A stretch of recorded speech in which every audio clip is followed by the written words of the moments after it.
Okay, you gonna move them? Yeah, I will do that, okay. Thank you, sir.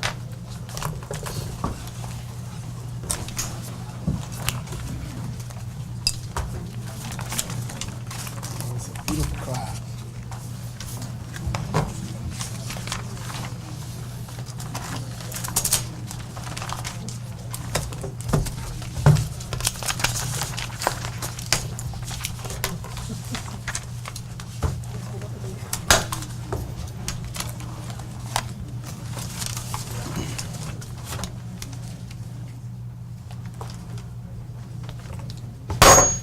This meeting of the Starkville Board of Aldermen will now come to order. Please rise for the saying of the Pledge of Allegiance, to be followed by a moment of silence.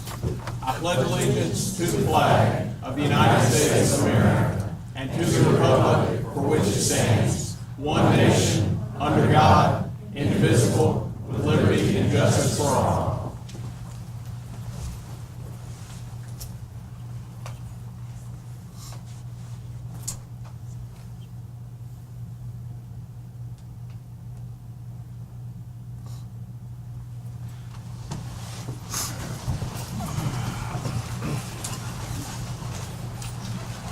All right, you have before you a copy of the written agenda. Are there any proposed changes to the agenda as it stands?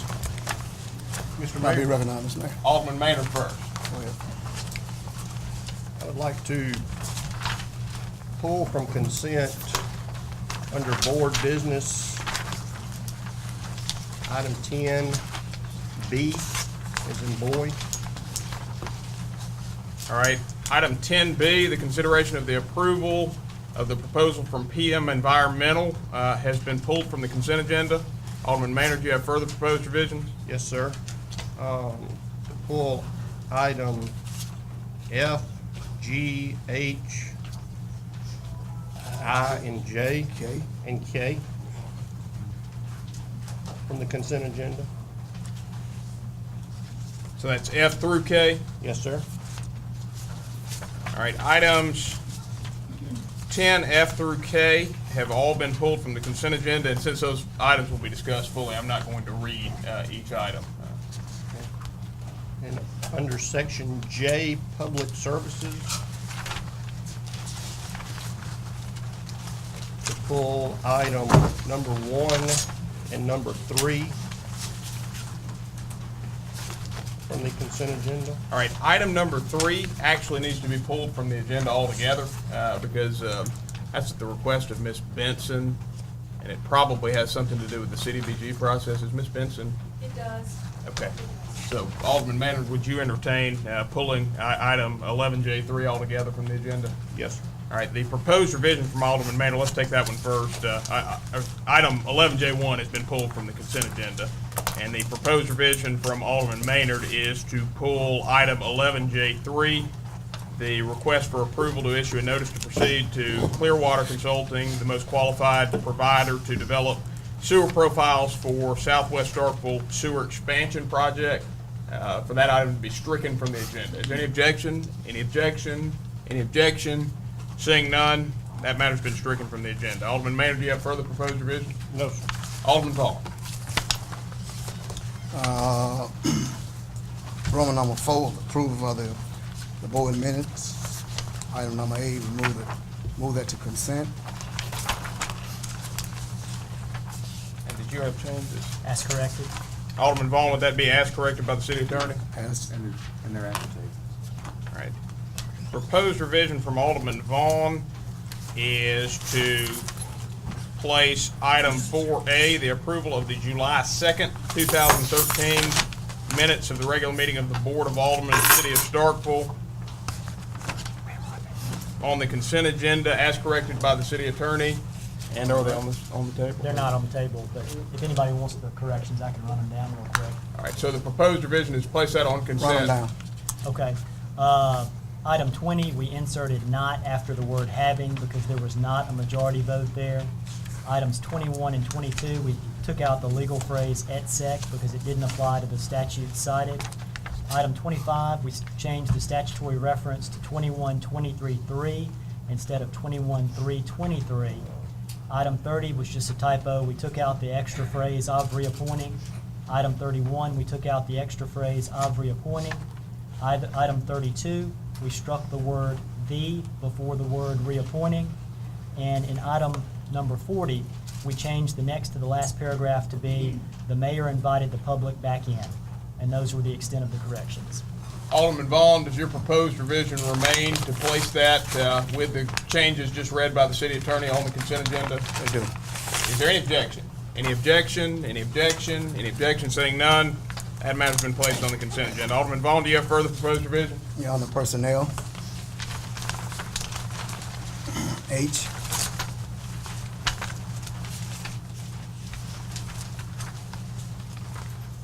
Item 1, 2, 3, 6, 7, and 8. Move to consent.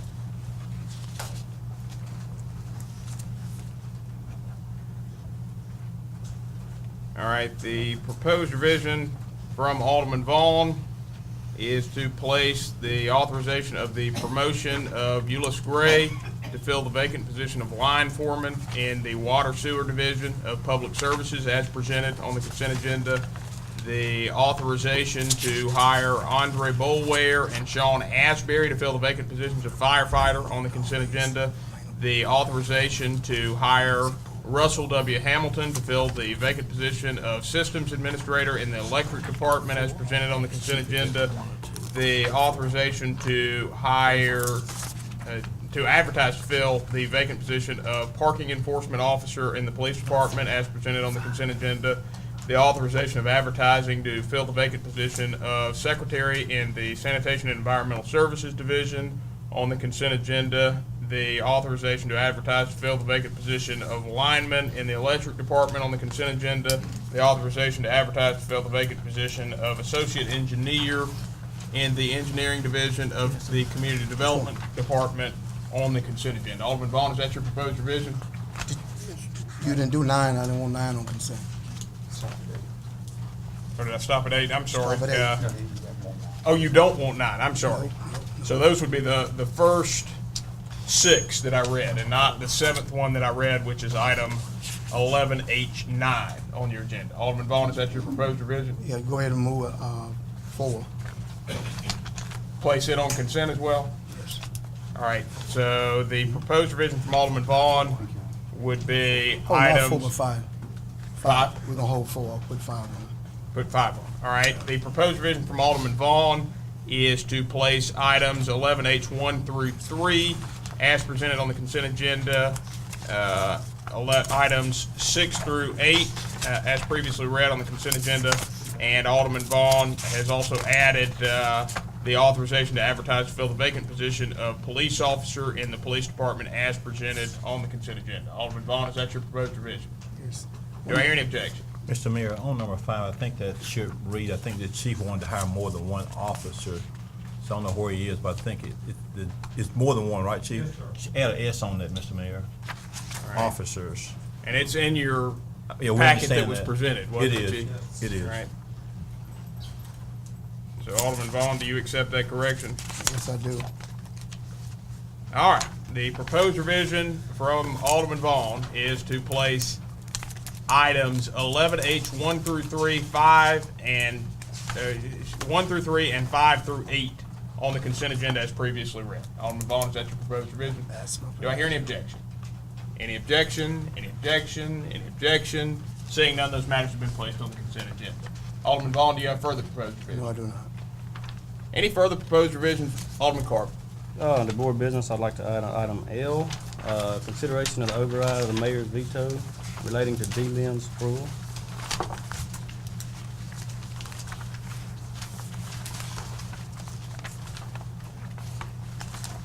All right, the proposed revision from Alderman Carver is to add an item L under board business. The consideration of the override of the mayor's veto. What was the rest of the proposed revision? Relating to D-Lynn Spruill. Relating to Dylan Spruill.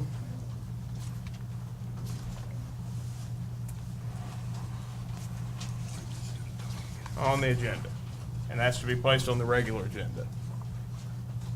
And Alderman Carver, I have a point of inquiry. I saw your comments in the paper, but I am curious, just as a matter of course, as to why this matter wasn't placed on the agenda prior to it being submitted to the public last week. I'll comment when we get there. So you have no comment at this time? Yes, sir. All right. Is there any objection to Alderman Carver's amendment, which is to place that matter on the regular agenda? Any objection? Alderman Vaughn, is that an objection? I have no objection, but I'd like to move it first. We handle it first. All right, Alderman Carver, are you amenable to that? What's up? Yeah, fine. We All handle right. it first. First, under board business, That's fine. so that would be moving that item to item 10A and moving each of the other items down to accommodate the change. Alderman Carver, is that your proposed revision? Yes, sir. All right, proposed revision is to add item A under board business, the consideration of the override of the mayor's veto related to D. Lynn Spruill to the agenda. Alderman Carver, is that your proposed revision? Yes, sir. Is there any objection? Any objection? Any objection? Any objection? Seeing none, that matter's been added to the agenda. Alderman Carver, do you have further proposed revision? No, sir. Alderman Walker. I'd like to add to consent agenda, item 10D. And the appointments are? To listed, that is Jason Barrett and Thomas Walker, be reappointed.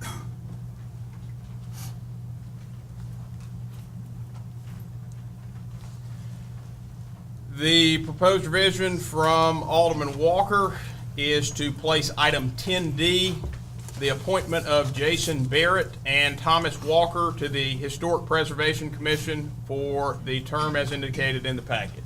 Alderman Walker, is that your proposed revision? Yes. Do I hear any objection? Any objection? Any objection? Any objection? Seeing none, that matter's been placed on the consent agenda. Further proposed revisions. Do we have any further proposed revisions to the agenda? Any further proposed revisions? Any further proposed revisions? Seeing none, a motion to adopt the agenda as revised is in order. So moved. Motion has been made by Alderman Vaughn to adopt the agenda as revised. Do I hear a second? I second. Motion has been seconded by Alderman Nguyen. Is there any discussion? Any discussion? Any discussion? Seeing none, all those in favor, please signify by saying aye. Aye. All those opposed, please signify by saying nay. Measure clearly passes. You now have before you the approval of the consent agenda as revised. Is there any objection to the approval of the consent agenda as revised? Any objection? Any objection? Any objection?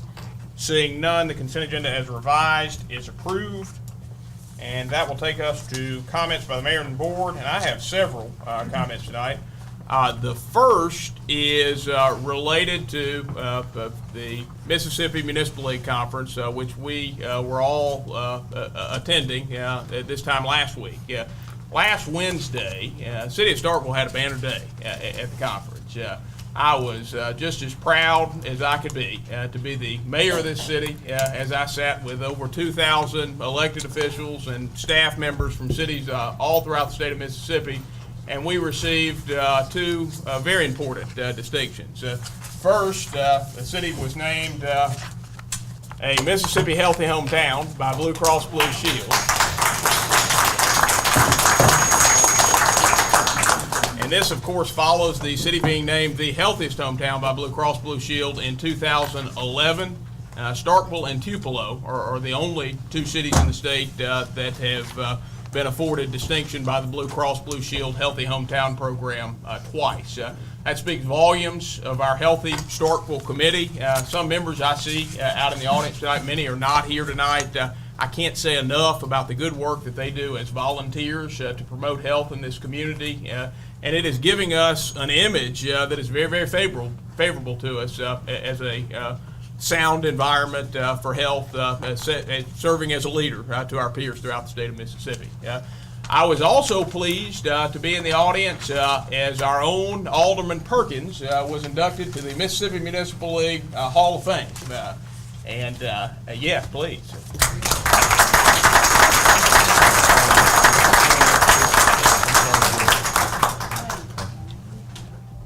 there were a handful of elected officials from throughout the state of Mississippi that received this distinction, and it was wonderful after going to this conference for several years and seeing other cities have inductees in the Hall of Fame to have one of our own. Congratulations, Alderman Perkins. Thank you, Mr. Mayor. Thanks for the recognition, and thanks for your presence there and support. Thank you.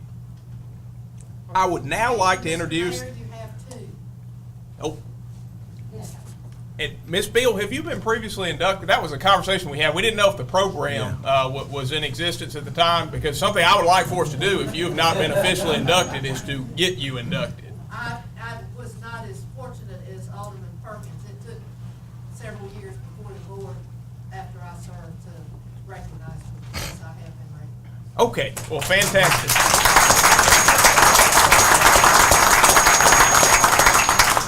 Mr. Mayor, let me just say one thing. Ms. Bill, I want to say, I want to personally commend you for your service. You and I served from 93 to 97, and the mayor did have the conversation, and we knew that you had served the 20 years, so, but we're glad that you've already been honored. So that's another recognition for the city of Starkville. Thank you.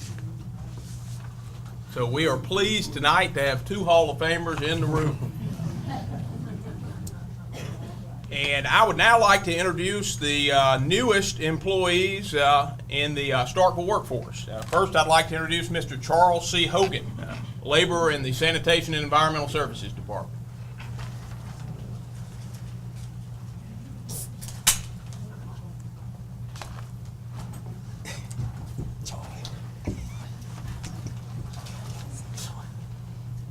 Charles C. Hogan is from Starkville and is a graduate of East Oktibbeha County High School. Prior to joining the city of Starkville, he worked for SGK Landscaping as a landscaper.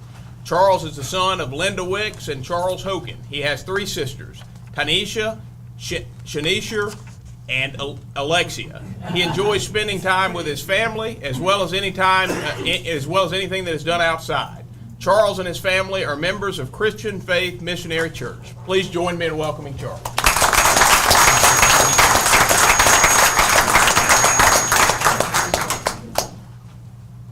It is now my pleasure to introduce Mr. Cortez Shields. Cortez is originally from Starkville and graduated from Starkville High School. Working for the city of Starkville is Cortez's first full-time job. He is the son of Glenda Faye Cannon and Edward Shields. In his spare time, Cortez enjoys playing all sports, especially golf, and spending time with his dog, Blue. Cortez and his family attend Mount Olive Baptist Church. Please join me in welcoming Cortez.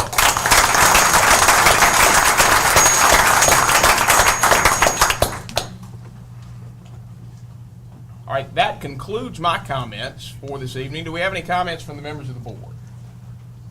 Do we have any comments from the members of the board? Any comments from the members of the board? All right, seeing none, we will move to citizen comments. At this time, any citizen wishing to make comments may do so by coming forward, introducing yourself, and you'll be recognized to speak for a maximum of 3 minutes. And I do ask, usually, I just ask the audience to kind of direct traffic on their own, and I suppose that's the way we'll start tonight. But if I have a lot of people getting confused up front, I may step in and recognize by show of hands. Yes, and actually at the request of the media, we're going to try something new tonight that should be a practice we'll continue in the future, where we'll ask you to sign in if you're making citizen comments. The media has asked for this because they have to run down the names of people that spoke and figure out how to spell them. It's also good for our record-keeping purposes because if you speak during citizen comments, you do go in the minutes and you are memorialized forever in the history of the city of Starkville. Yes, sir. My name is Bill Green, and I thank you for letting me appear before this board. I was in Perkins, probably. I was on the board from 64 to 72, and I know we had a lot of problems. But we got through it, and I know y'all have a lot of problems. But I was appearing tonight on something I read in the paper, and that was that y'all had done something, but you'd done it in sort of secret, and nobody knew who it was. And I finally found out who it was, but I think that this should be done face to face, confront them, be done with it, get their side of the story. From what I gathered, that part of the story has not been told. But anyway, I would like to say that I don't know what y'all go through. Perkins remember early renewal. Were you too young then? You You tell are me. too young. You tell me. But we got cussed all the time, but that's okay. But if, you know, you can please some of the people some of the time, can't please all the people all the time. But what I'm saying is, I think you should take consideration of how much the salary is, and what she's done, and who said what, was it 1 or 2 or something, or whatever it was, I don't know what it was. But I think that you should take this into consideration with the qualifications that this individual has. And I would respectfully, Mr. Mayor, respectfully have you to veto the last meeting y'all had on this. Thank you very much. Thank you, Mr. Green. Maintain decorum.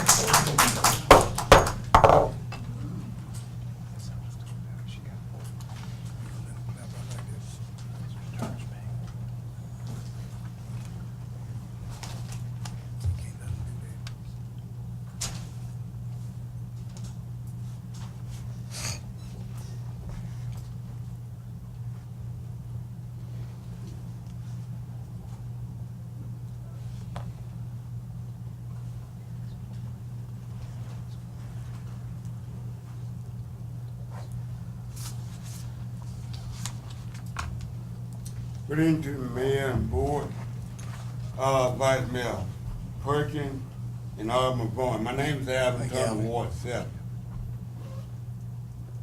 Some concerns that have come to the citizens, and that is, we don't know what's going on in Jackson, but it's very frightening, like we don't have enough bloodshed already. If this gun law take effect, it will be more bloodshed. We don't know what's going on, but have some morals and values about the city. The police have enough trouble as it is. This gun law passed, it's gonna be more violent. Now, we don't need our police shooting at us. We don't need to be trying to shoot at the police. Rather, we don't need a opportunity to be wild, wild west. Rather, we don't need that. We got enough trouble as it is. Also, Ms. Brewer, we want to know why, how come. We had Ms. Pamela Daniel a few months back, and we still want to know why. We definitely don't want to relive another 4 years like we did the past 4 years. I have one citizen that live on 112 Fellowship Street. She's 64 years old. She has a drop off, and it's hard for the community council and the church van to get in and out of her driveway. Thank you. Thank you, Mr. Turner. Further citizen comments?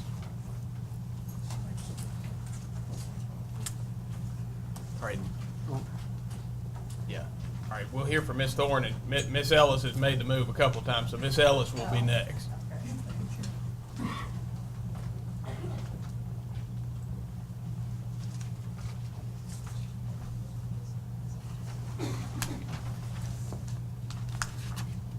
My name is Wanda Thorne, and I'm in Ward 2. I have been a citizen of Starkville for 43 years. I take pride in my city and have worked to improve its quality of life.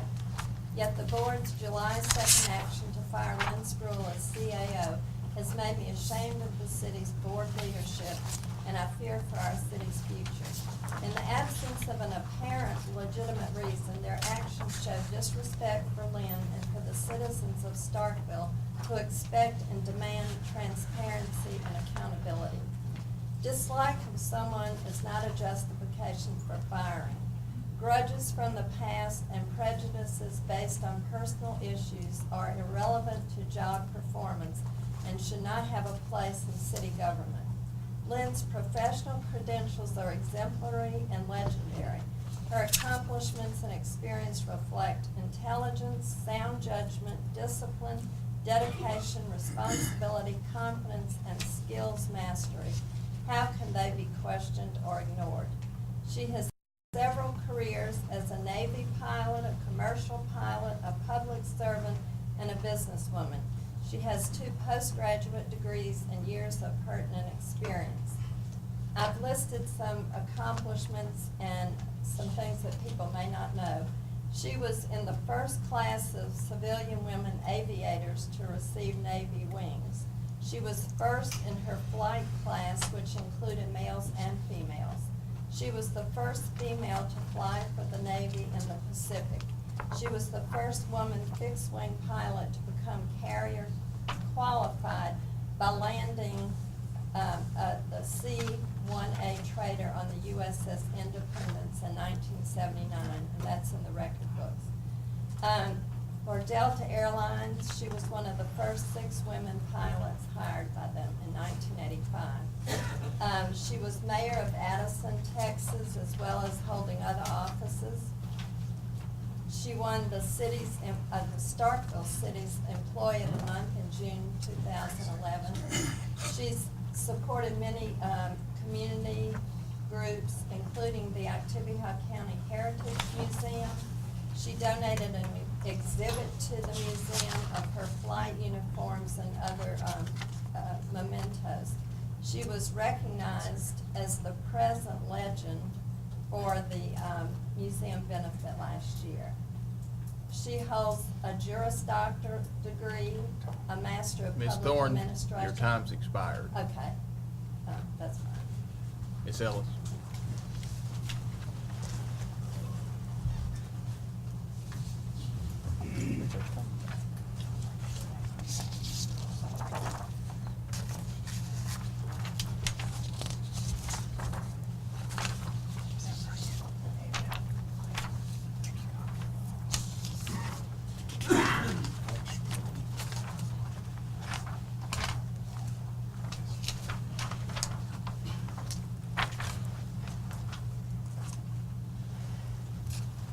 Good evening. My name is Renee Ellis, President of the Federation of Democratic Women. Thank you for allowing me to share our thoughts this evening.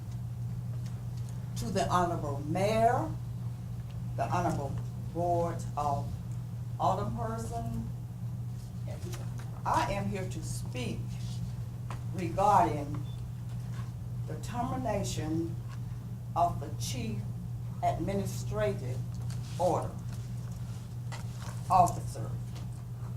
I come before you on behalf of the Federation of Democratic Women of Oktibbeha County and our citizens throughout our community. This evening, we are here to discuss our heartfelt concern over the recent action that is beginning to divide our community. We do not write this letter to point fingers or lay blame on anyone. However, we as a vital and active organization in the city of Starkville and Oktibbeha County are deeply concerned regarding these actions and attitudes being displayed by our elected officials. We, the Federation of Democratic Women, strongly object to the recent action taken by this board without proper cause. The Federation of Democratic Women, along with other citizens, beg each of you to provide reasonable and fair evaluation prior to any and all dismissals. However, if the proper step were taken regarding the moment determination of Ms. Brewer, please advise the citizen of the cause for such action. We stand before you, the Honorable Mayor and Board of Alderperson, asking for the reconsideration of the motion made for termination until a proper and orderly evaluation can take place. With kindly regards, we remain respectfully yours. Federation of Democratic Women, Renee Ellis, President. Thank you. Thank you, Ms. Ellis.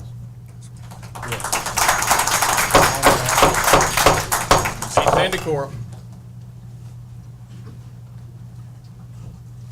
I'm Joan Wilson. Actually, I live in the county now, but I have been chair of the museum board for several years and have worked really, I think, pretty tirelessly for Starkville. And I cannot believe this situation has kept me awake more than I think raising teenagers.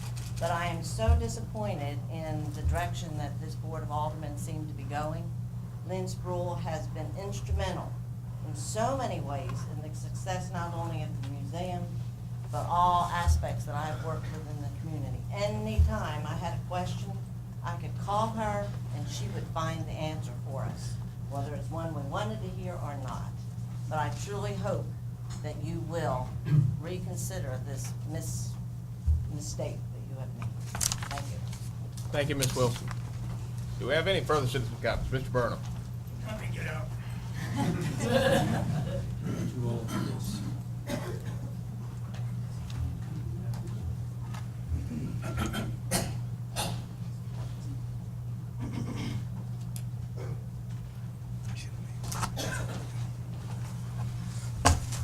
I'm Isla Burnham from Ward 2. I've come before you, most of you, at some time. I've got a few comments I'd like to make that I've prepared. I'm going to give you something which you didn't afford Lynn Spruill. That was a public evaluation. In the past 3 weeks, the five of you, Ben Carville, Lisa Wynn, Roy Perkins, Henry Vaughn, and David Little, have received some pretty strong and negative press for your personal action against Starkville's Chief Administrative Officer, Lynn Spruill. You set yourselves up as judge, jury, and executioner, and as a result have been characterized and called the following: Flat Earth Council. Began your war on competence, gutless, mean-spirited, insulting spectacle, petty, politically motivated. Lisa Wynn was individually characterized as spectacularly underqualified, petty vendetta, board of assassins. Oops, that's mine. That didn't get in print.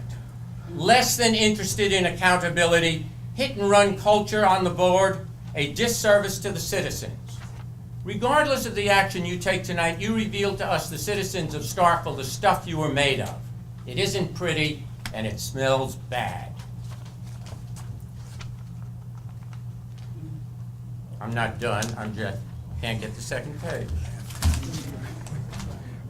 You've more or less lifted the veil of dedicated public servant that you've hidden behind and exposed your own personal ugliness. Like the stench of skunk, you'll not quickly or easily, and may never recover from this. You can't take it off like your dirty underwear when you leave here. As you walk the streets of Starkville, you will carry with you that stench wherever you go, and we will know you by the smell of you. I personally have lost what respect I might have had for you and what trust I might have placed in you. On July 1st, you swore a solemn oath of office before God. On Tuesday evening, July 2nd, you made a mockery of that oath, again before God. You swore that you are not disqualified from holding the office of Alderman of the city of Starkville. I think the list of shortcomings and character flaws I've read at the beginning qualifies each of you. You swore before God to faithfully discharge the duties of the office upon which you were about to enter. So help me God, you said. I guess you all crossed your fingers when you took that oath. In conclusion, I just want to say that the 5 of you are a big disappointment, and what you did and the way you did it sucks. Ms. Eisen.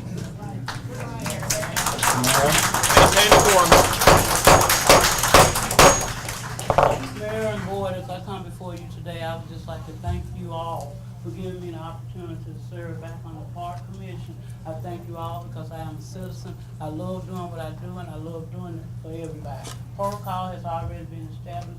I would like to thank my alderman, my other alderman, all of you are my aldermen. So I would like to thank each of you for the duty that you do. And I would just like to say, do what you have to do because you was elected to do. Do what you gotta do, no matter how man come before you, because see, they come before me. But I would just like to say, do your duty, you know your duty, and you do it, okay? We thank you all so much. Thank you, Ms. Eisen. Maintain decorum. All right, got 2 of you. She was first. Hi, my name is Ella Hinton. I've been living in Starkville, Mississippi now for 36 years, by way of Vicksburg, Mississippi. I feel very honored to stand before you all to express how I feel. Being a private citizen, I mostly know some of you all on the board, but being from the civil rights pioneer age, by way of the Freedom Riders to Jackson State and to the March on Washington, D.C., I believe in fairness. I have 3 beautiful children, and it's something, if my children did not have what we call due process, as a mother, I would feel pain in my heart. We struggle to come so far, but everybody should have the opportunity for due process. I don't care what you might think this person has done. Even if someone commit murder, they have due process, even though murder has not been committed. Let's bring this community together. Let's give what is rightfully due to her. That's her due process. This is all I'm asking as being a private citizen of the great city of Starkville, Mississippi. Thank you. Thank you, Ms. Hinton. Oh, what ward, Ms. Hinton? Ward 2. Folks, Chris Capra, I'll fill this out after I speak here. I'm going to say 2 things, one on my behalf, and I'll do that second, and first on behalf of the Healthy Starkville Committee, which I'm the chairperson of. So I wanted to thank you and the community members at large for the many efforts that led to our being selected Healthy Hometown by Blue Cross and Blue Shield.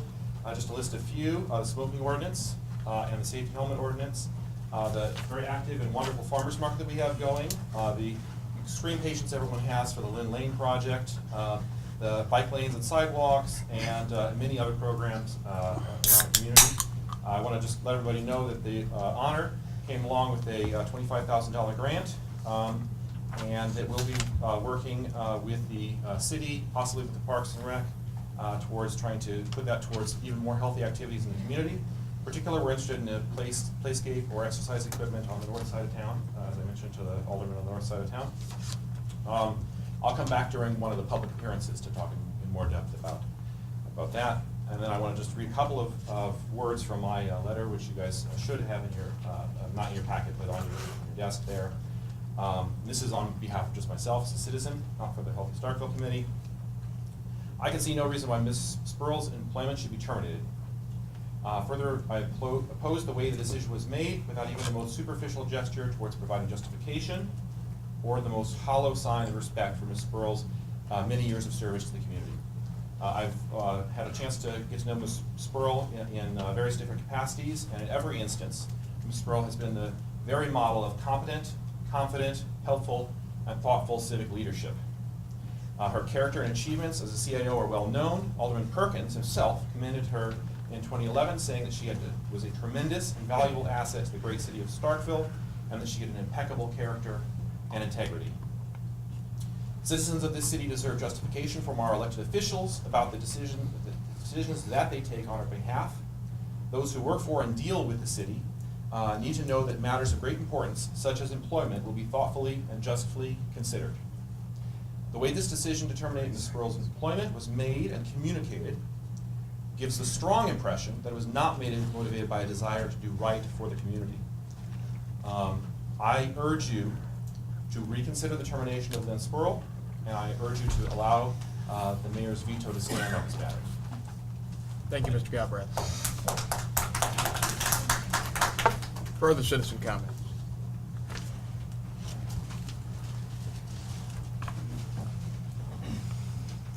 I'm Marnita Henderson. I live in Ward 1. And as many times before, I come before you speaking not only for myself, but several other older senior citizens who are not able to be here tonight. Let's forget emotions and look at facts. First, the term fired has not been used. At the beginning of each term, aldermen are statutorily allowed to either appoint or not reappoint any employee with or without cause, according to the Mississippi Code, section 2135. And that is simply what this board has chosen to do in this particular situation. The same situation occurs every time there's a new governor or new president. They do not keep the same chief of staff. They keep the people that they want to work with. To continue to insult our newly elected officials and make accusations against them is an attempt to make it appear they've done something malicious and illegal. This is not so. They've not done anything wrong. Many articles and letters to the editor have been in the newspaper against the board and their decision. Not one in support. And I know letters were mailed. They just were not printed. So there is a silent majority that's being kept quiet. I speak for several, I've already told you that. Last year, I sat through interviews for every one of them, for city clerk and the director of sanitation. Each person who was interviewed was looked in the eye by then Alderwoman Sandra Sistrom and said, you do understand this position, you will serve at the will of the Board of Aldermen. In July of next year, you may not have a job, because I feel sure the face of the board will change. Thank you, the board, for the amount of work you do and the hard work and the time you spend. Thank you, Ms. Henderson. Maintain decorum. Hold on just a second, Dr. Emerson. That's okay. Take your time.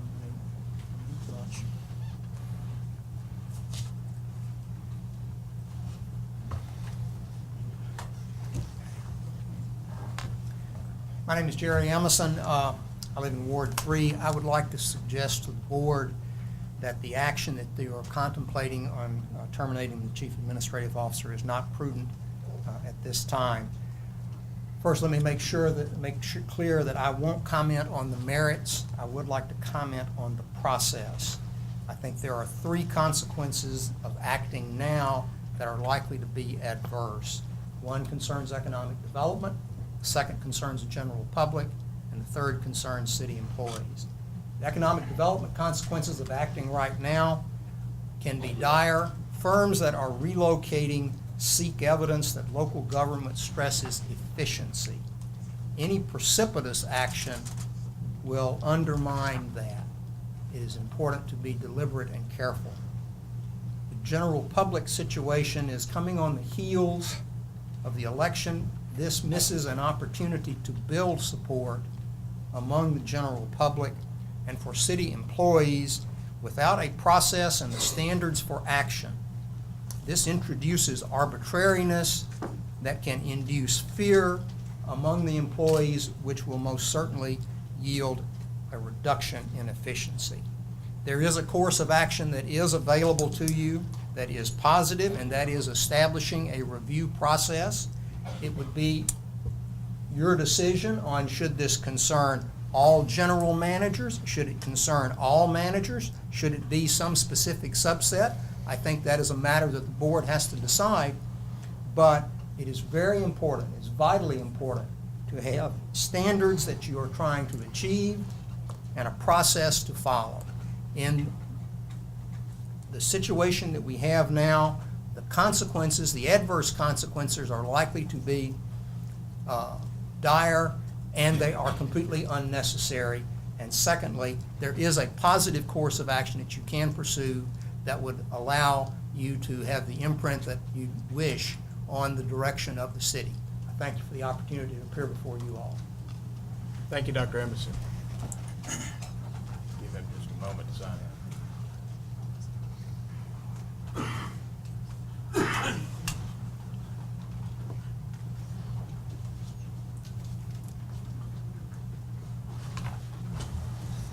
My name is Judy Leonard, and I'm in Ward 5. Hey, How you doing, Ms. Leonard? it's nice to see you. Ma'am. Couple of questions. I've been told that I can direct the question straight to the board members. I've also been told that you do not have to answer my questions. But I would like to preface that with that when you were all running for political office, there were signs everywhere. You were out shaking hands with the public, with the citizens of Starkville. You loaded my mailbox up with flyers. You loaded my doors up with flyers asking for my vote.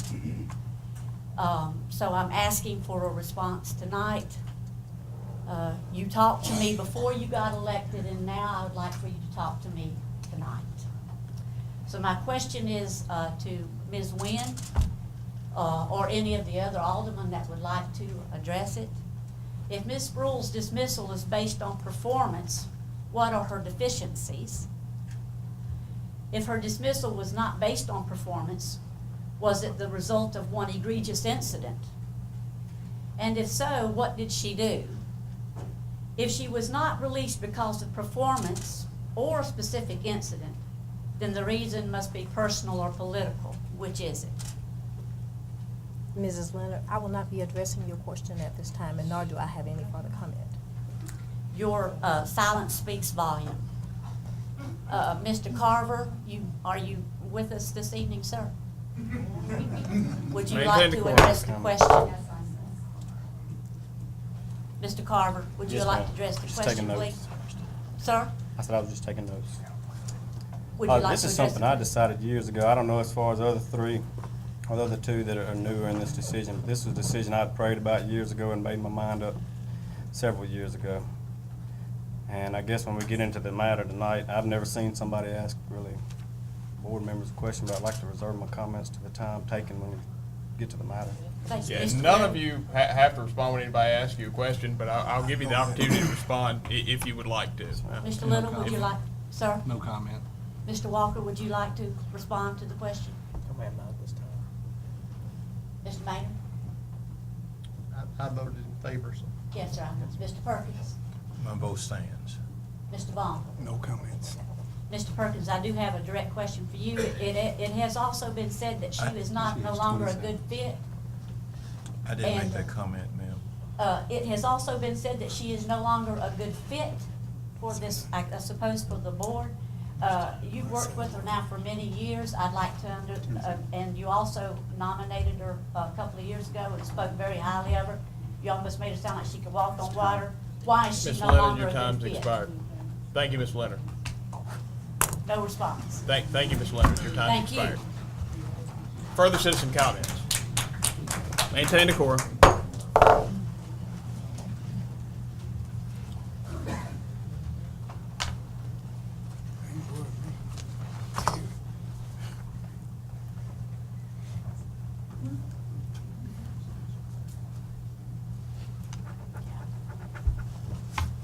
My name is Lydia Quarles. I live in Ward 1. I have called Mr. Carver a number of times, but he doesn't answer his phone. I will tell you that what Milo says is what I feel, but what Marnita says is absolutely true. You have the right to hire and fire your department heads. They work at your will, at your pleasure. You work at our will and our pleasure. Maintain decorum. It seems to me that you made a mistake, but you are sure entitled to. I'm embarrassed for some of you. I'm surprised by some of you. But you know what? The city will not be better off under your leadership if you do this. Now, you know, all you had to do to not be venal and evil was simply to fail to reappoint her. But no, that wasn't good enough. Wasn't good enough. You had to have her out by 5 o'clock the next day. I am so embarrassed to look at this group of people and say that they are running my city. I've lived here since 1981. And I've seen a lot of bad boards. And I have been city attorney with a bad board. But I'm embarrassed about this board. Thank you. Thank you, Ms. Quarles. Mr. Mayor? Could we allow Mr. Latimer to interject a little bit as far as why the verbiage, what the statute says if we just did not reappoint? The law is pretty clear that a simple non-reappointment creates a holdover situation for the individual in that seat. And so, to the extent that the board's pleasure was to remove someone from their position, then a vote to actually remove is appropriate. Further citizen comments?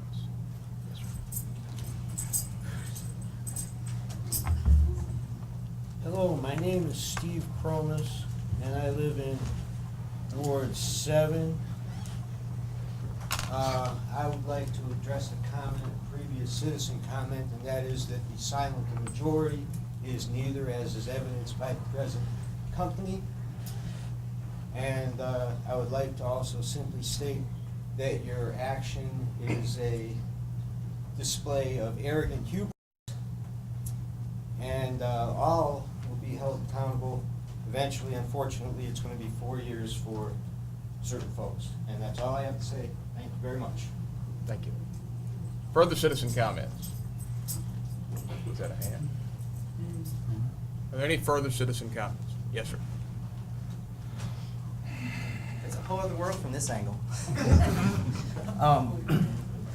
So as you know, I'm here to support Lynn Sproul, if you've read my letter to the editor. I looked forward to the opportunity to come and speak to you. I said so when I was still sitting up there. I did not think it would be under this circumstance. You know my feelings about it. I'm going to be brief because I want to show a quick video clip for the rest of my 3 minutes. I'm going to let someone else's words speak for me as far as Lynn Sproul's qualifications and why we should keep her. Privilege, pleasure, moment and honor for me to recognize and present the Employee of the Month for June 2011 for the city of Starkville, Mississippi. This is indeed a high moment for the city of Starkville. The Employee of the Month recognition and award by the city of Starkville is an extraordinary and mountaintop recognition and honor. The Employee of the Month is an individual who has impeccable qualities, attributes, and characteristics. The Employee of the Month is an individual who goes beyond the call of duty in performing his or her work.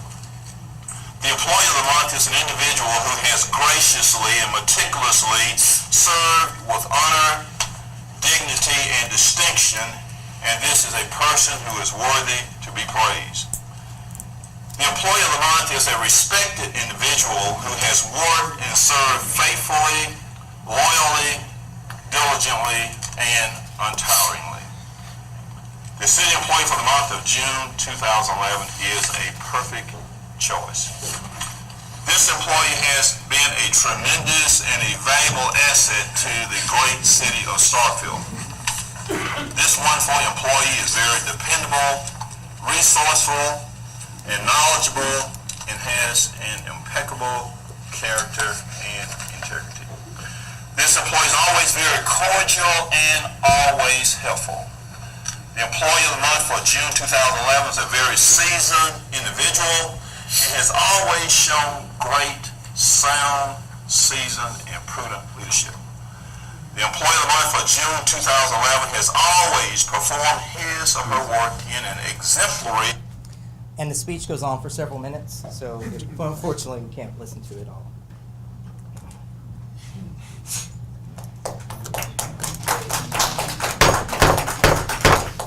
Maintain decorum. Do we have any further citizen comments? Hi, yes, my name is Ginger Weigel Williams Carver. And I was born in Starkville. I grew up in Starkville. I love Starkville. I love the people in this town. I don't see the town by color. I don't see it by political reference. You know why? Because I wear this. I wear this. I've been wearing it for almost 40 years now. And something that I'm disappointed in tonight is some of the things that were said about my son. I think that you should be respectful, no matter what you say. I think you should be respectful of others. Even if you have disagreements, I think you should be respectful in your disagreements. And I also want to say something else. I've been doing this a long time. But it's time for someone new to come in and do my job. It won't be long before I'll be retiring. But I will never speak of that person the way y'all have spoken about this board tonight, just because they feel like it's time for something else. And Ben, I respect you more tonight than I've ever respected you.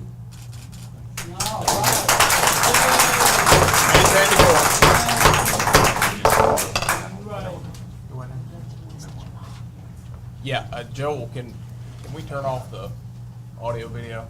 Hold on just a second, Mr. Gafford. Ms. Carver, what ward? Ward 1? 5.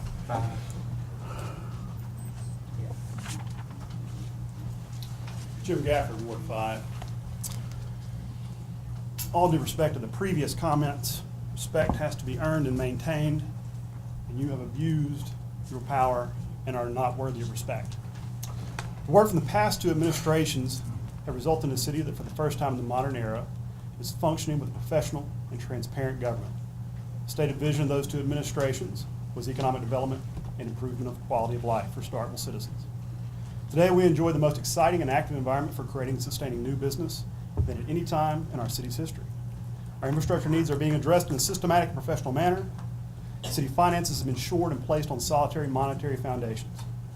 Economic development is conducted in a coordinated fashion, making the most of the resources and talents of all area stakeholders, including the Greater Starkville Development Partnership, Golden Triangle Development Link, and Mississippi State University.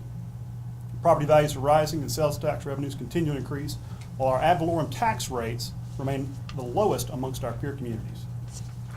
Outside independent sources such as the Mississippi Department of Revenue regularly measure and report economic data for all municipalities throughout our state. Further measures include the number of new businesses and growth of existing businesses in our community, which can be found readily and are often reported through various outlets. These data show a community that over the course of the past two administrations has made consistent advancement, and a commonality to both administrations has been the service and leadership of Ms. Lynn Spruill. In a city the size of Starkville, it is essential to have a chief administrative officer to coordinate and manage the very day-to-day duties and operations. Providing support to the mayor, whose role by necessity must be focused on larger tasks and longer-range planning. It would be extremely challenging to find an individual more qualified resume than Ms. Spruill, and near impossibility to retain an individual of higher caliber in regards to character and capability. Serving as an alderman is a daunting and often thankless task. It absolutely requires one articulated vision palatable to the public with a basis in reality. You must set goals that promote achieving this vision. You must make decisions that work towards this vision. And you must provide real facts and verifiable data that support all of the above. Unfortunately, a supermajority of you have failed to even achieve step one, articulate a vision. If you have no vision for a prosperous future for Starkville, you have no business serving on this board. If you feel you have a vision yet lack the ability to articulate it, you still have no vision and no business serving on this board. If you refuse to communicate your vision because it conflicts with creating a more prosperous community, you have no vision and therefore no business serving on this board. There exists no reality where the removal of a highly lauded, professional, effective, and underpaid administrator is consistent with the vision of a more prosperous Starkville. As such, it's not surprising that most of you have chosen to forego the questioning and ridicule you must be subjected to when attempting to rationalize poor decisions. As an example, Alderman Carver, you are the only alderman to offer some semblance of purpose behind your actions. Unfortunately... Mr. Gafford, your time's expired. Thank you, sir. Thank you, Mr. Gafford. Further citizen comments? All right, I got two of you coming up. Ms. Hamby. Or Ms. Gafford now, I suppose. I'm Kathleen Gafford, Ward 5. It is important for a city of our size and university affiliation that we employ a CAO to ensure our city runs efficiently and smoothly on a day-to-day basis. I am certain our mayor is more than capable of functioning as a CAO. It is important that the mayor focus on larger challenges and issues that face our city and utilize the CAO to help with daily business. Starkville has been blessed with the talents and skills of Ms. Lynn Sproul for 8 years and for an outrageously low cost. To lose this benefit is a disservice to the citizens of Starkville. Thank you. Thank you, Ms. Gafford.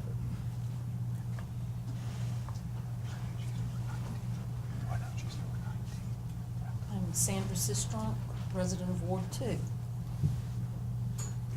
Ms. Henderson is correct. When we were interviewing for positions toward the end of the last term, I did note that those positions serve at the will and the pleasure of the board.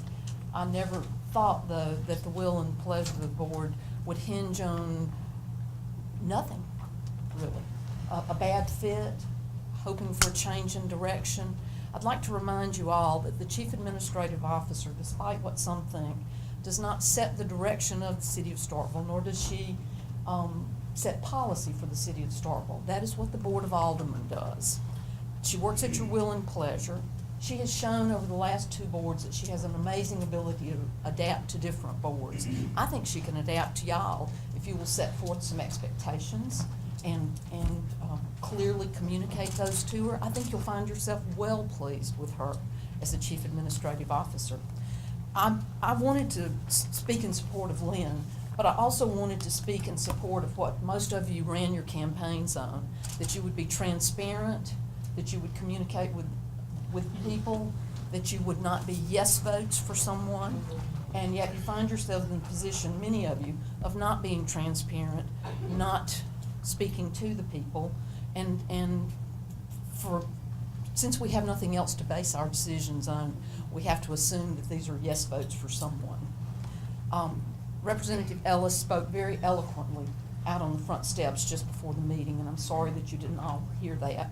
He spoke about the need for transparency, the need for unity, the need to be one voice and represent the best interests of our community. Y'all have a chance tonight for a do-over.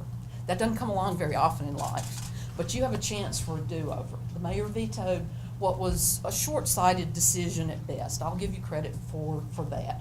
But I hope you will take advantage of that.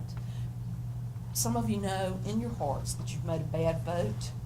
You feel compelled to maintain that vote, apparently. But I hope you will do the right thing for the City of Starkville and let this veto stand. If you wish to come back later and terminate, you can do that. But then you will have something on which to base it. I appreciate it. It was my great pleasure to sit up there for 4 years. Nothing prepares you for this. And I hope that y'all will, at the end of your term, be better for having sat up there. Thank you. Thank you, Ms. Sister. And then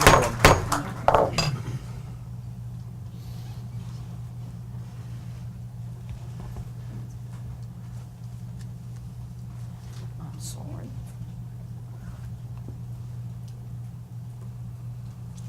Jackie Hudson, Ward 1.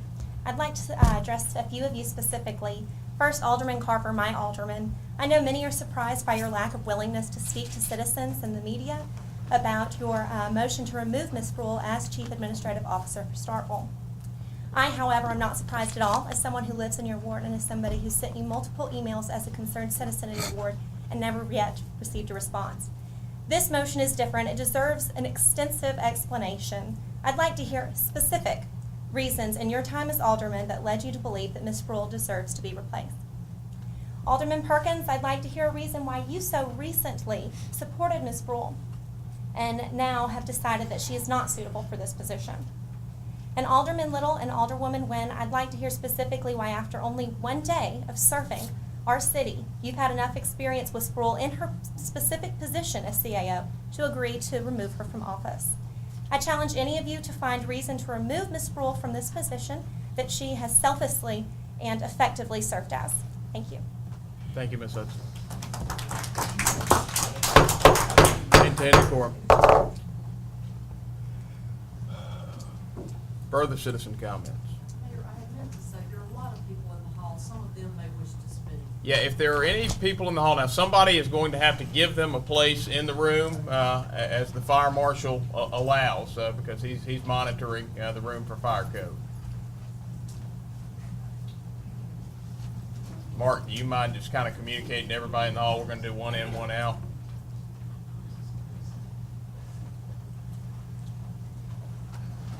My name is Richard Nolan Maxon, Ward 5.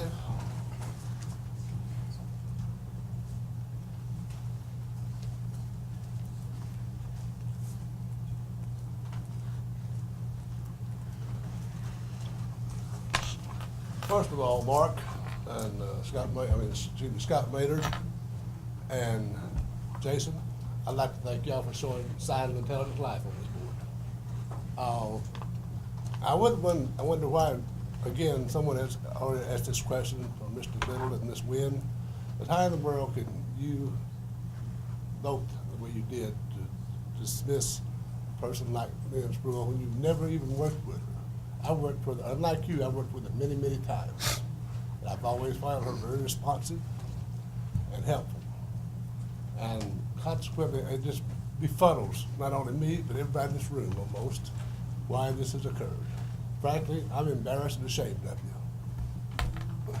Thank you, Dr. Moldax. Do we have any further citizen comments? Maintain decorum.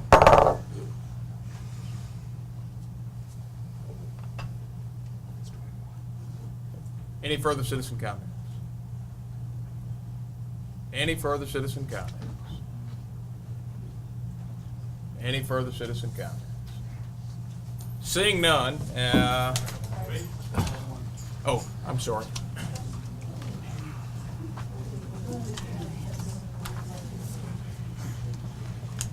Hi, my name is Abigail Bowler. I'm in Ward 2. My basic question is this. What model are we setting for our city, for our younger citizens, if people are not open with their reasons? We want to encourage young people to be good citizens. How can we encourage them to be good citizens if we are not being open and honest? What kind of role models are we being if we are not being honest? Regardless of the reasons, honesty should be key here. And if you cannot say your reasons, then to me that says a lot. Be honest with your citizens. Be honest. Thank you, Ms. Bowler. All right, last call. Are there any further citizen comments? Any further citizen comments? Speak now, forever hold your peace. Any further citizen comments? All right, seeing none, we'll move now to public appearances. Our first public appearance this evening is by Michelle Anderson, President of the Octavia County Humane Society.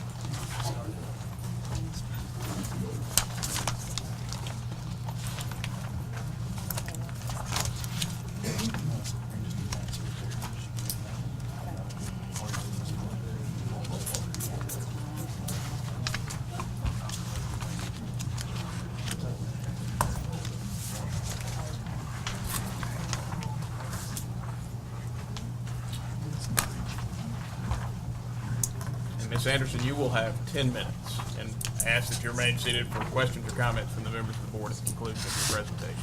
I'll be brief. Thank you, Mayor and Board of Aldermen, for this opportunity to update you on the activities of the Tibahaw County Humane Society and the Starkville Animal Shelter. My name is Michelle Anderson. I'm the president of the Tibahaw County Humane Society, and with me is Diane Wall, who's also on the board of directors. We know that you all will soon be reviewing the budgets for the upcoming year, and we wanted to give you some background as to what we do and the services that we provide to the Starkville community. Our latest contract with the City of Starkville to manage the Starkville Animal Shelter was signed in 2009 and will expire in September of this year. We're looking forward to our continued partnership with the city to manage the shelter and help make our community a safer and happier one. A little bit about what we do. You should all have a copy of this PowerPoint that Ms. Wall left with you earlier. We, of course, operate the Starkville Animal Shelter. We provide, we have a number of spay and neuter initiatives in place. We work to rehome animals in our care. We manage licensing of dogs in Starkville. And we promote domestic animal welfare. The City of Starkville Animal Shelter is the only facility in Tibahaw County that provides open admission for all dogs and cats in the community. We rescue, care for, and rehome abandoned animals and shelter animals that are subjects of court cases. We manage a staff of 3 full-time employees and 4 part-time employees. In 2012, we received over 1,700 animals in our shelter. We greeted and assisted over 3,100 visitors and welcomed over 1,200 volunteers. We are proud to say that of that 1,700, we found forever homes for over 1,400 animals. Due in large part to our partnership collaboration with PetSmart Charities, Rescue Wagon Program, and also the Homeward Bound Project of Mississippi, which is a project that was started here in the College of Veterinary Medicine at Mississippi State University. These animals are transported up north to areas, believe it or not, and also out west to areas where there are a shortage of adoptable animals. It's very surprising for here. We also advocate and facilitate pet sterilization to reduce the number of unwanted animals in our community. In an effort to reduce the number of animals in our community, we have a collaboration with the MSU Mobile Veterinary Program and a grant from PetSmart Charities that ensures that all animals adopted from the Starkville Animal Shelter are spayed or neutered prior to being adopted. We also have a grant in place to trap, neuter, and release free-roaming, stray, and feral cats in Starkville and Tibahaw County. We have a goal of spaying or neutering 500 cats in the next 18 months. In addition, we offer low-cost spay and neuter services to residents who meet certain income requirements in the community through our community spay day, spay and neuter spay days, and through the Mississippi Span Pet Pals grant program. The intent is that over time, our intake at the shelter and the number of abandoned and unwanted animals in the community will decrease. We also have a number of adoption efforts. We make every effort to try to rehome the adoptable animals that come into our shelter. We, of course, I mentioned earlier, the PetSmart Charities Rescue Wagon, the Homeward Bound Project. We have a number of off-site adoption events. We work with the local pet stores. We have a pet of the week in the local newspapers. We also we have a pet that's featured on WCBI's TV First Friday. And we use a number of social media, Twitter and Facebook, to try to reach out to the community. We also offer dog licensing services that ensures that each dog has a rabies vaccine. This, of course, is helpful to owners to help locate dogs who go missing in the community.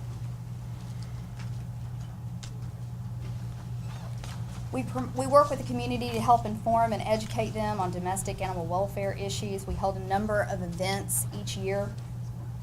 Our biggest being the OCHS Dog Paddle.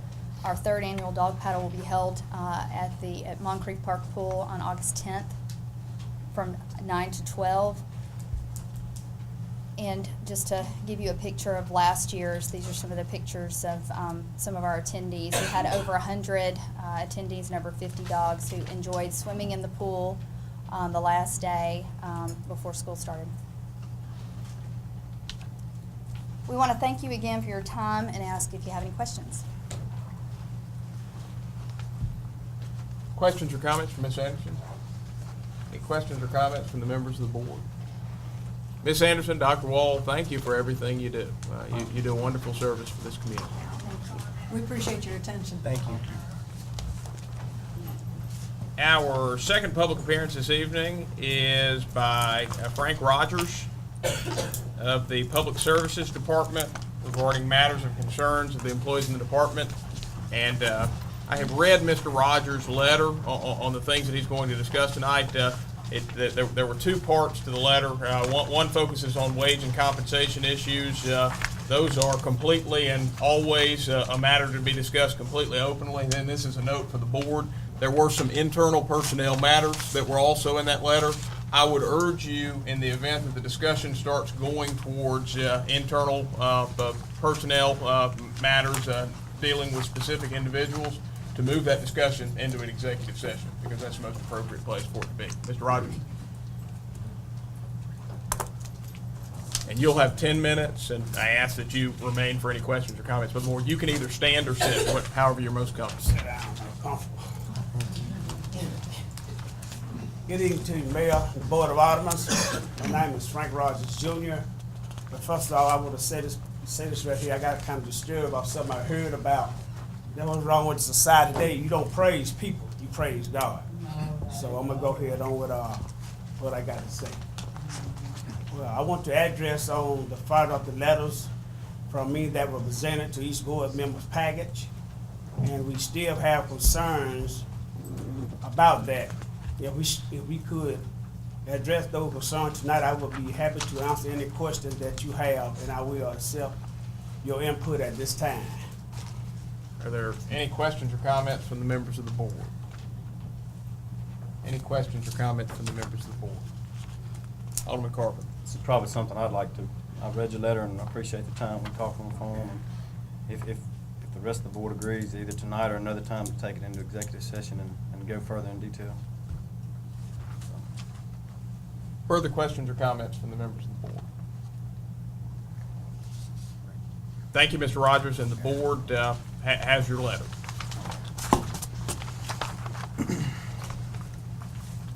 All right, that will conclude our public appearances this evening. The next matter you have before you is discussion and consideration of board members attending the National League of Cities Conference. All right, guys, and this is going to be a little bit of a squishy discussion. The bottom line is, in order to make plans effectively for the National League of Cities Conference, have any chance of getting in the hotel where the conference is, which I can tell you, as would other aldermen who have been before, getting into that conference hotel is critical to being able to have the full experience of the conference. We need to make a decision now as to how many, if any of us, are going to the conference.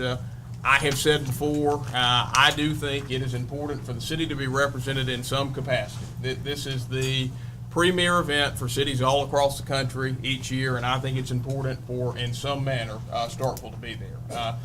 I would like to go. In the past, we have carried two board members.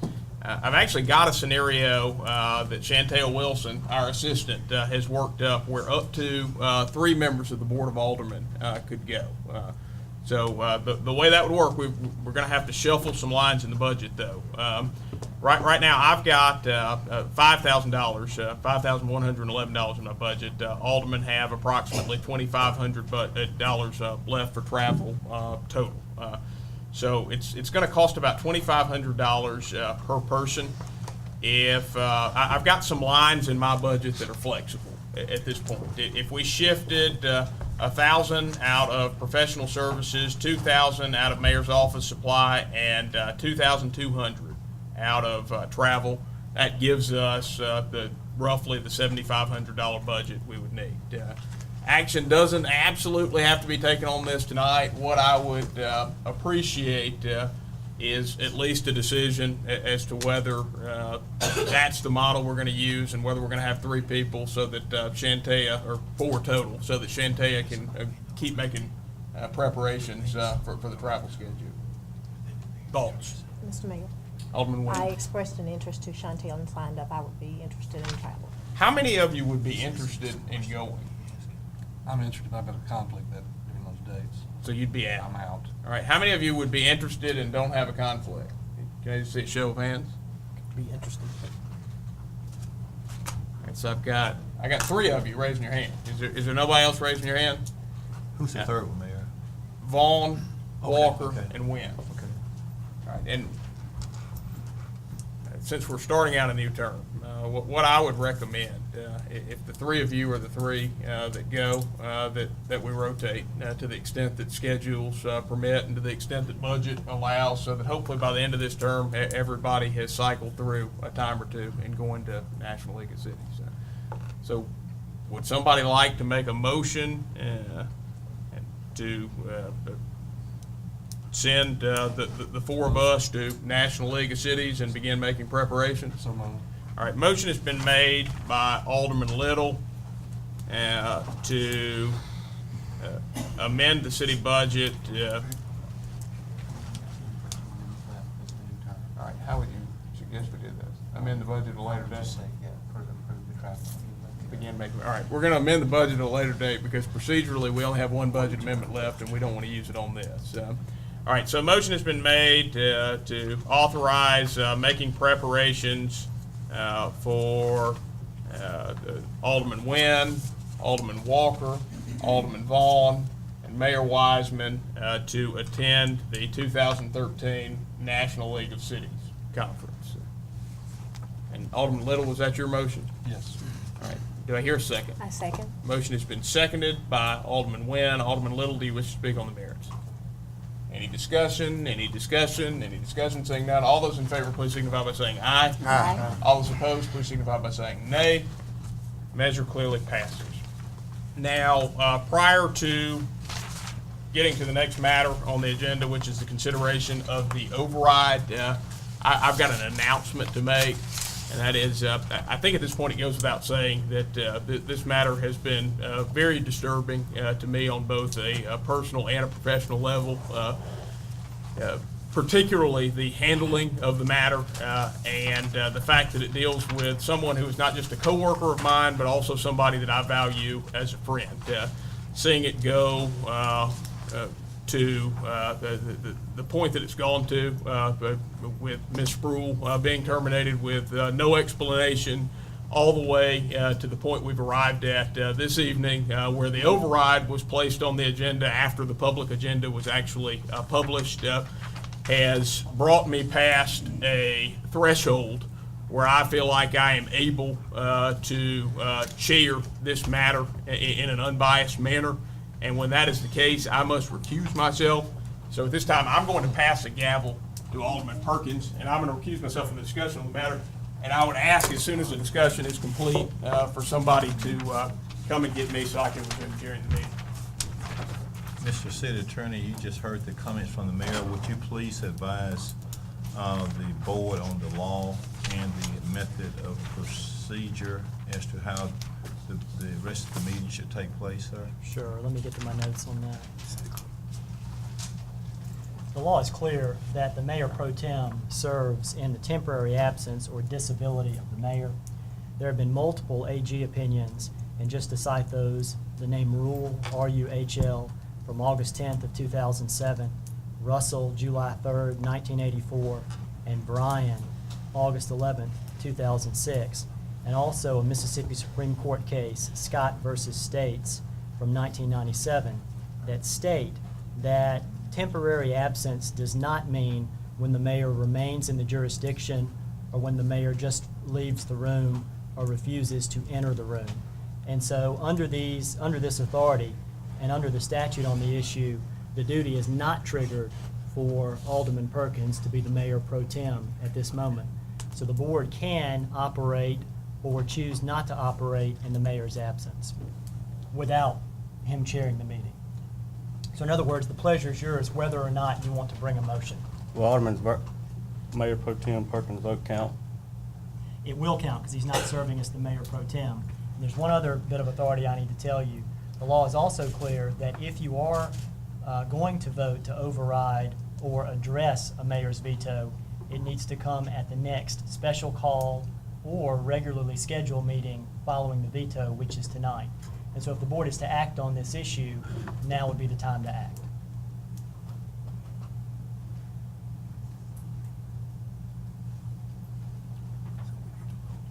Mr. Carr was asking you a question, Mr. Attorney. Did I answer your question, Alderman Carr? Yes, sir. I'd like to say a few comments, if I can. First of all, what you got is a cowardly attempt of somebody to leave when you've got a situation.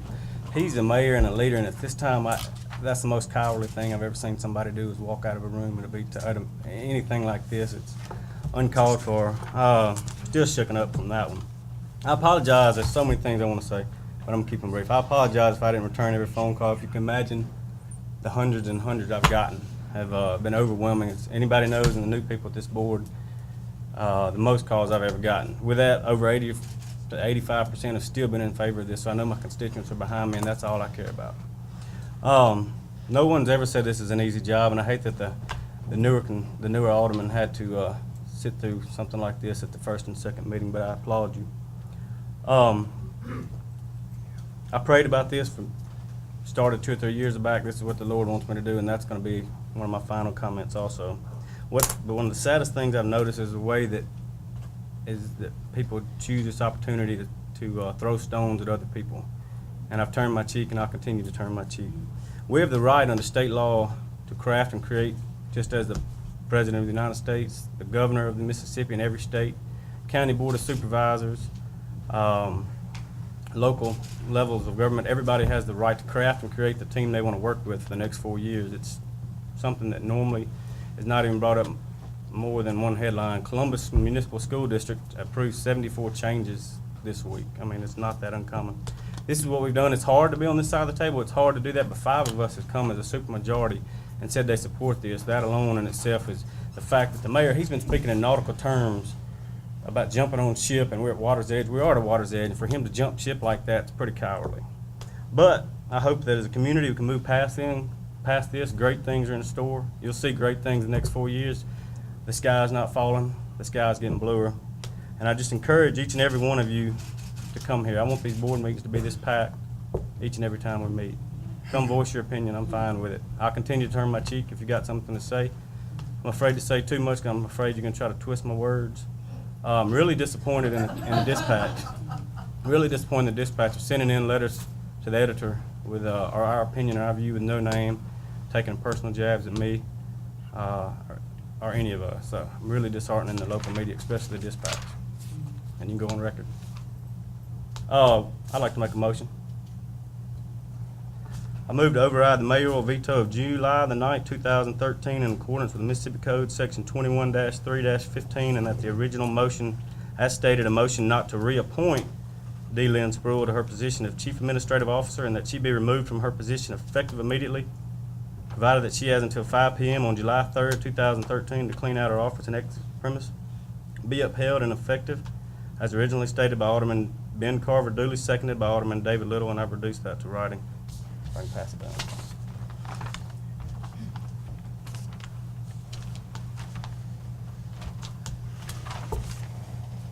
City Clerk, you keep it. No, thank you. Mr. Attorney, the record is clear that I'm not presiding, so you may want to make sure. Procedurally, for the motion to go forward, there needs to be a second. Otherwise, the motion would die. Second.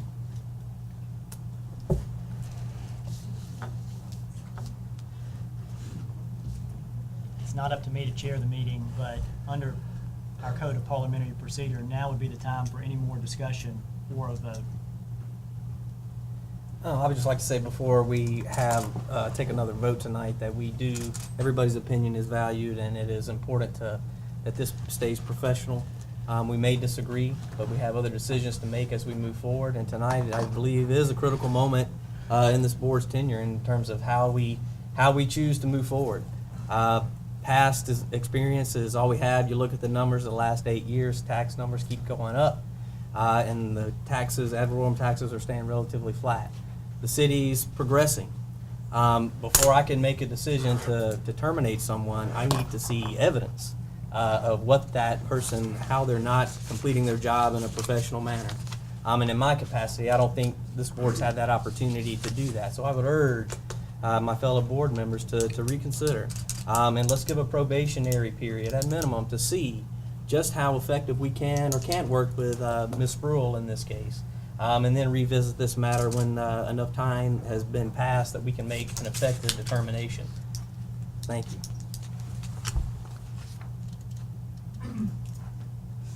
Got one more thing to say. I missed a comment. Somebody spoke about the city employees and if they've got something to fear. There's nothing to fear. I think it's been stated with the first meeting that we rehired all other city employees and couldn't ask for a better group of individuals, and look forward to doing great things with them over the next 4 years. But that was one of those unbiased, or one of those biased statements that's not true. So I look forward to each and every one of them. They got nothing to fear. I look forward to working with you. It's going to be a great 4 years. Thank you.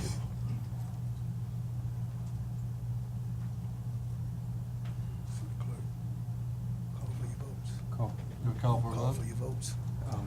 City Clerk, that Again, would be your duty. That's right, yeah. At this point, if the board is finished their discussion, we'll, I guess we'll call for a vote. Those in favor, please signify by saying aye. Aye. Those in favor, please signify by saying nay. Nay. If I can get. We need a roll call Yeah, let's since roll the call. override issue. Yeah, as this is an override, excuse me. City attorney's just asked me to do a roll call. Please do. So, Alderman Carver, Yay. Alderman Nguyen, Yay. Alderman Little, Yay. Alderman Walker, Nay. Alderman Maynard, Alderman Perkins, Yay. Alderman Vaughn. Yay. 5-2, city attorney. For the room, I have a vote of 5 in favor, 2 opposed to overturning the mayor's veto. Shall I continue, the mayor? I can go get it. Thank you.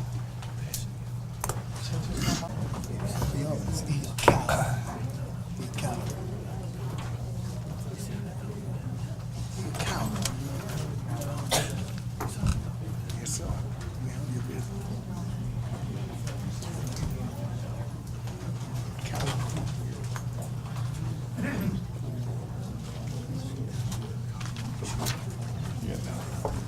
All right, meeting will now come back to order. Okay, Mr. Mayor? And are we on the matter after the override? Yes, I have a motion at this time. All right. Okay. I have a motion at this time. State your motion. Okay. I move that in accordance with Mississippi Code, Section 21-15-19, the city clerk/financial director prepare the agenda for any and all future meetings of the mayor and board of aldermen. Have you reduced that to writing? I have. Can you pass it to me? Now yield the floor at this time.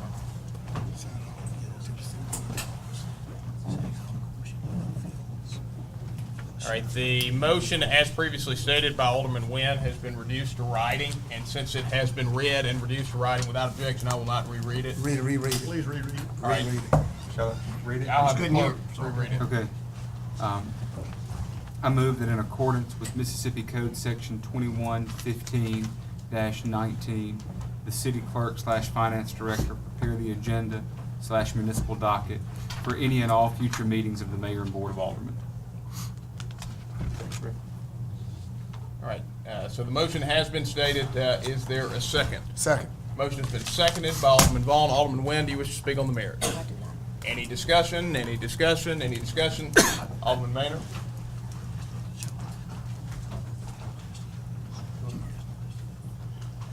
I just want to make sure going forward that we also have the discussion delineating all of the duties and responsibilities of the city clerk so that we don't overwhelm him with what a full-time additional person already has been doing, so he ends up with 2 full-time jobs.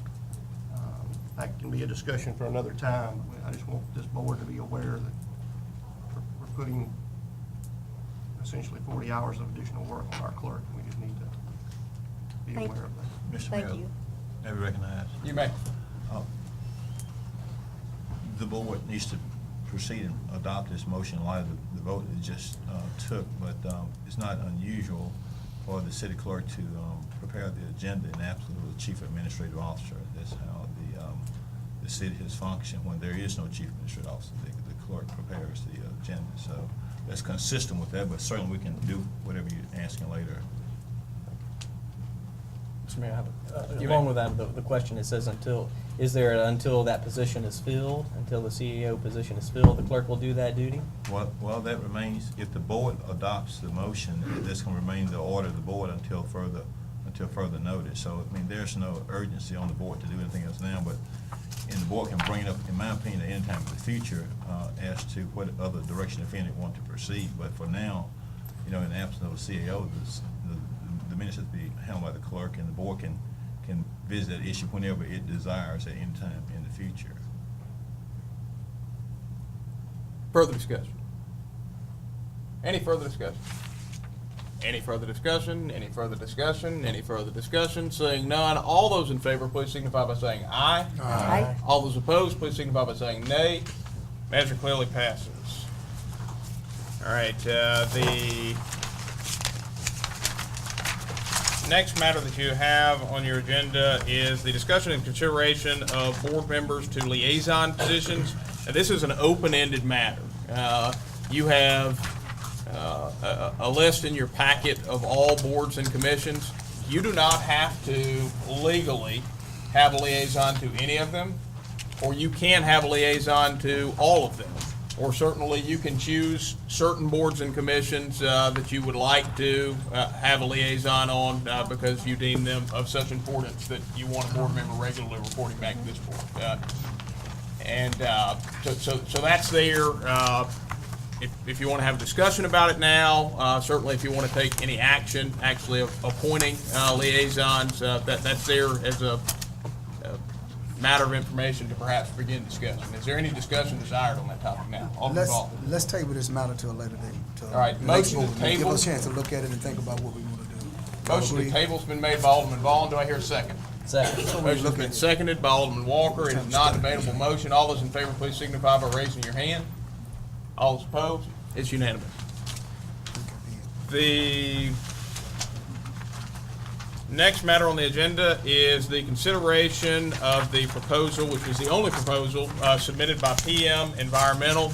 We have John Hargraves here, don't we? Yeah, John's back in the back. Let me provide some introductory comments, and then I'm sure John will have some introductory comments as well. A little history on the Brownfield grant. The Mississippi Department of Environmental Quality pushes this program very hard. This is actually something that we got started with at the MML conference because they have a workshop every year so that communities can educate themselves on the process. One of the things that DEQ has done to be proactive with this that has been very helpful, and in our case was extremely helpful, is they offer to match communities with consultants. They do not push consultants on communities. They just make consultants available to help communities with the application process because it is an onerous process that requires a lot of expertise, and frankly, most cities, if not all cities, do not have that expertise in-house. It was through that process that we met John and got involved with PM Environmental. Now, one thing that they understand when they begin assisting a community with the application process for a brownfield grant is that it in no way guarantees them the contract if the city is awarded the grant and does not give them any preference in the process.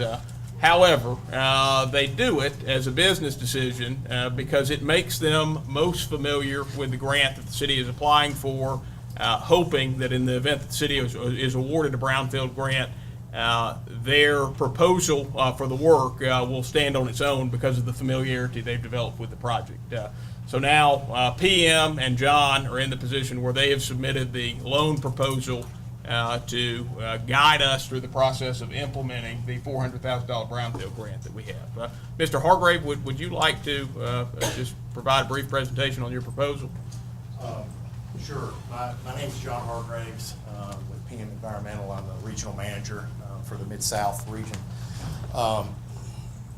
Just to kind of fill in a little bit about what the mayor said as well, we've been working for 2 years with the city, with various folks within the city to prepare this application, and it took 2 attempts, which is not unusual.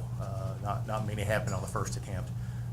But it is a $400,000 grant, as the mayor said, that essentially splits between sites that potentially are impacted with petroleum or potentially impacted with hazardous substances. So in essence, this is money that the city can use to assess properties that are either completely underutilized or are vacant because there's a perception or the actuality that there's some sort of environmental impact that is on the property. So this allows environmental site assessments to occur to hopefully facilitate the property's reuse, whether it's through a public entity or through a private entity. There's a lot of flexibility there. So it's a 3-year window. Funding starts October 1st of this year and will run through September 30th of 2016. So we'll be prioritizing sites. We've already worked with the city on this. Really the first site that's going to be the priority is going to be the Osita landfill over at the research park. But there will be other funds. We won't spend all the money on that particular one. So there'll be plenty of other funds available for the city to prioritize other sites that are within the city limits. We'll make a determination of which ones are most important, and then we'll go through the assessment. So I'll be happy to answer any questions that you have.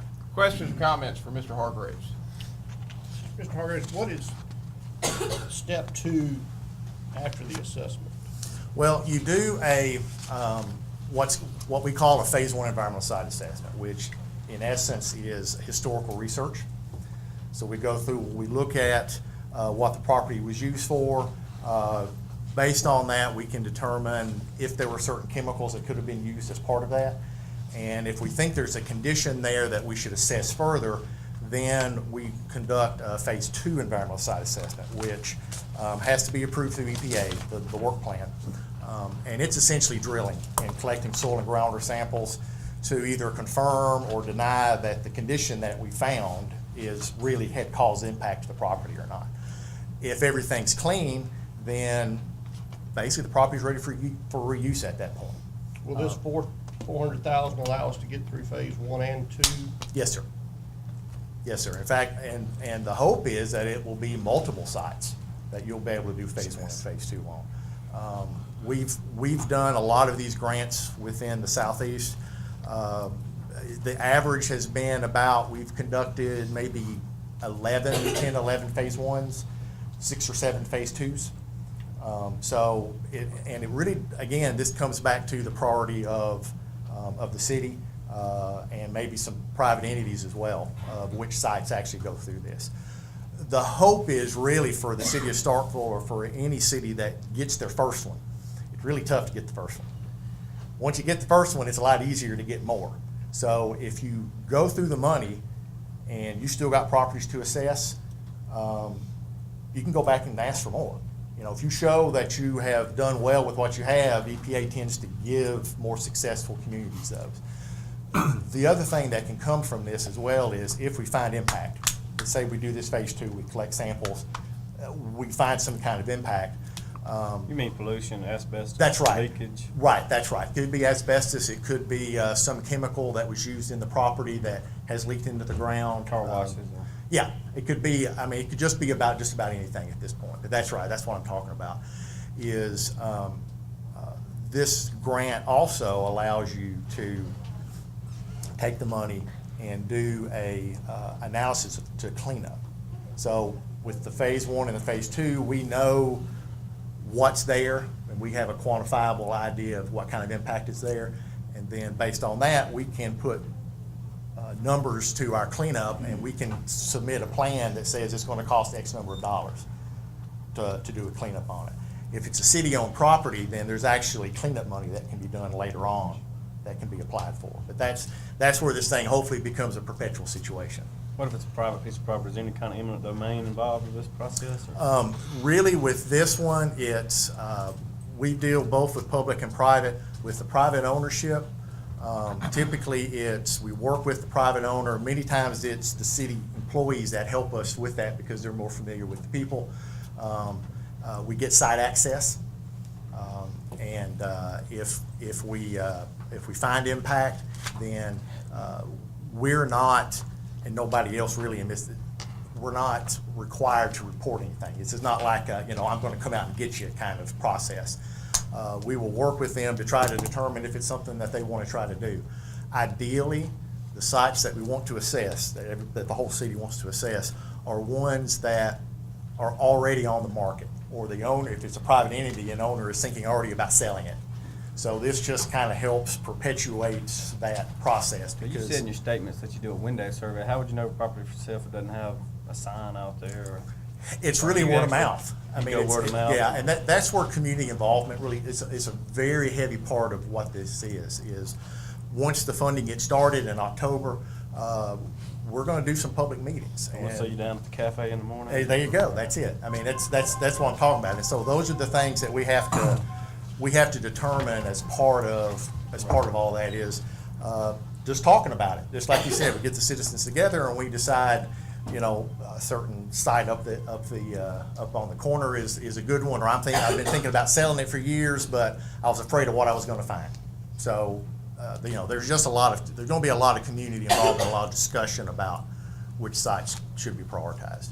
Mr. Hargrave? Yes, sir. This appears to be a pretty specialized process. I was wondering how many competitors do you think we have in the state that operate here and do this sort of work? Is it unusual to have only one bid? I'm not sure how we advertise, but I was just wondering, is that unusual, the nature of this type of No, work? not really. Realistically, the pool of consultants who do this kind of grant work for a living that have offices in the state, 3, 4, maybe.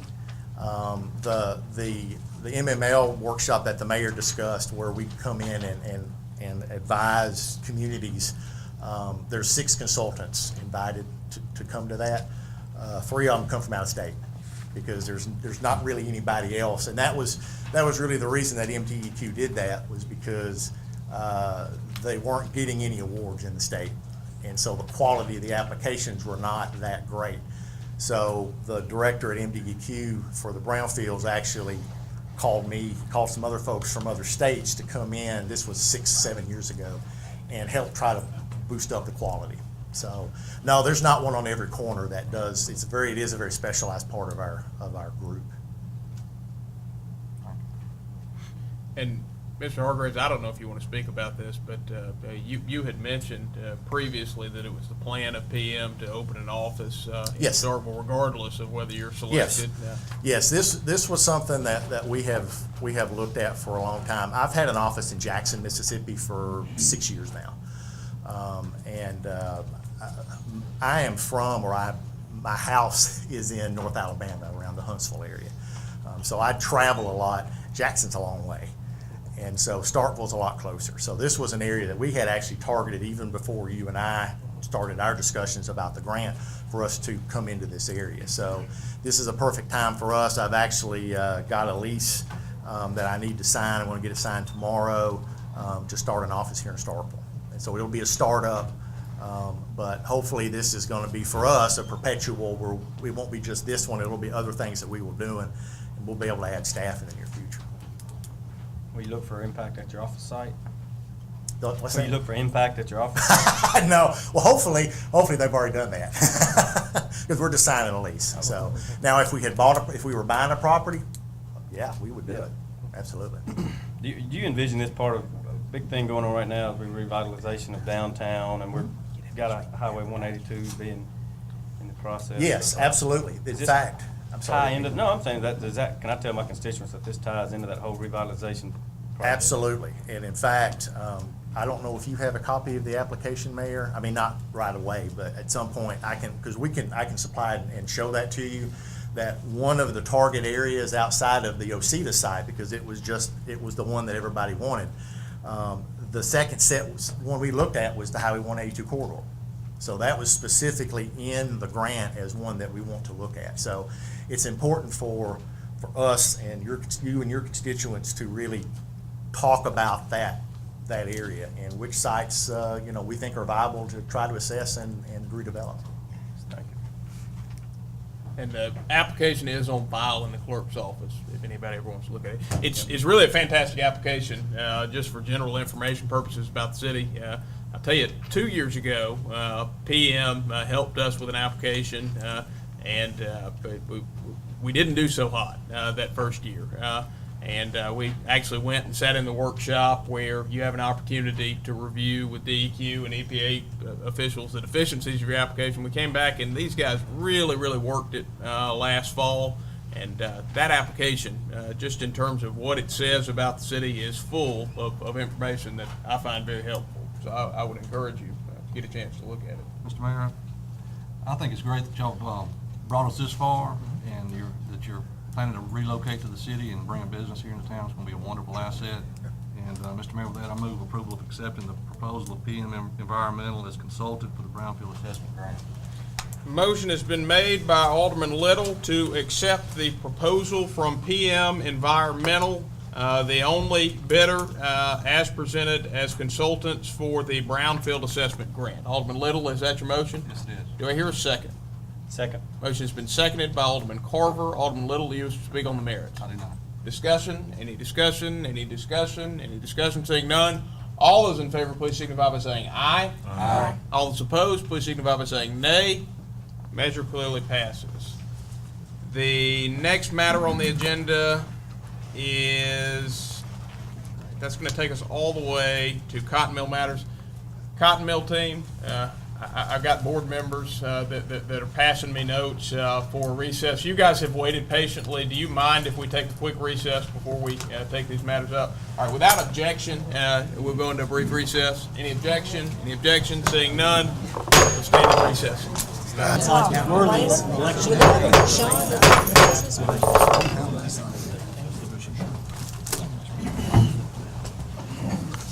Meeting will now come back to order. You've got a series of matters related to what was formerly known as the Cotton Mill Project. It's tough to get out of the lingo. It's now the mill. But the long and the short of it is this project is about to become a very active project, and the series of steps we will take tonight from the city's standpoint, I believe will get us through the final gateway to where this becomes a construction project after this. You may still have some matters to approve here and there, but the big ticket items are before you tonight. So I thought it would be appropriate to have Mark Castleberry, Phyllis Benson, Reed Nelson, Joey Deason's also here, the project team that has effectively been working on this, kind of give you a big overview of where the project is and also put into context the things that you have before you tonight. Mr. Castleberry? Thank you very much, and again, appreciate the time to try to bring you up to speed on this. We're very excited about the project. This thing has consumed me for about a year, well, actually a little over a year now, and I'll try to condense the action points and a little bit try to give you the flavor of the project, of where it is. First, I'm going to show you a little bit about a little history of the Cooley building, and this is very short, a little history, where it is today, and then we're going to go into what the future is like and how we envision this project going forward. And again, we'll try to do this in quite rapid succession. To throw another name at you, again, is the Cooley building.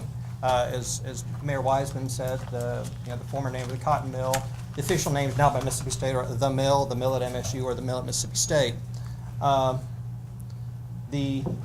association, I'll go to the, Joel, I apologize if I'm not knowing how to, let's move forward here. Which one do I hit? Sorry about that. Oh, that one. What's wrong with it? There are a couple of teams on this project. We have the financial team, of which Phyllis and Joey have been very much a part of, and some others involved. Trustmark will be providing our financing. Gentleman, Gurris & Associates, I think, has worked with you. Simon has been before you regarding our TIF that we're working with you on this project. Cooley Center LLC, that's me and a few other people. We're the same team. If you're familiar with the project we've done in Columbus, actually a similar size project. We purchased about 13 acres back in '06. And we're very proud that we kept that project going alive. It's also about a $50 million project. We've been able to continue to develop that project through some very difficult financial times. And we've been just sometimes you just got to keep one foot in front of the other, keep that project going. We've been very pleased with our, but as the owner, I'm the managing partner of this entity. You'll also see another entity listed, Cooley Center Hotel LLC, but those are both the same ownership structure. The other parts of our team are Copeland and John, the construction manager. Reed is here with Copeland and John. Copeland and John did like the Oktibbeha County Hospital, a large renovation, about a $40 million renovation here in '06. The Riley Center down at MSU, a rather significant historic renovation, but they did that, very qualified. Dale Partners is our architect. Dale Hall did the historic Lee Hall renovation here at Mississippi State, the Mississippi State Engineering Building, and they have extensive experience. Copeland and John and Dale both have extensive experience, in parking garages. The Pickering firm, again, excellent civil engineering firm. We have a wonderful team, and I really wish to commend the team and give them credit for, on both sides of the financial side, our financial team and this team. One thing to see, a little history of the project also. We were, in August of 2012, Mississippi State put out an RFQ. We were chosen. I believe there were three people applied for it, and we were chosen by Mississippi State. We were not awarded this project until November 12th of 2012. It's 10 months and 10 days, about from today. So keep in mind the work we have done. We've only been at it about 10 months.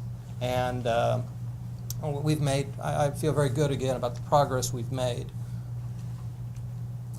This is the project, the way I'll be looking, and we're actually going to talk about that a little bit more. But I just to give you the sizzle of it. The hotel, there'll be a 110-room courtyard. Mississippi State, the present Cooley building, that'll be renovated into a 22,000 square foot convention center, conference center, and office space. The parking garage that we hope you'll be taking action on this evening, and then a couple of out parcels here that we propose for restaurant development. Cooley building, opened in 1902, it's the John M. Stone Cotton Mill. It made fabric here, Starkville chambray fabric. I bought a chambray shirt from, from George Sherman, because I wanted to see what chambray fabric was like. I always thought this thing ginned cotton, but it didn't. It made fabric.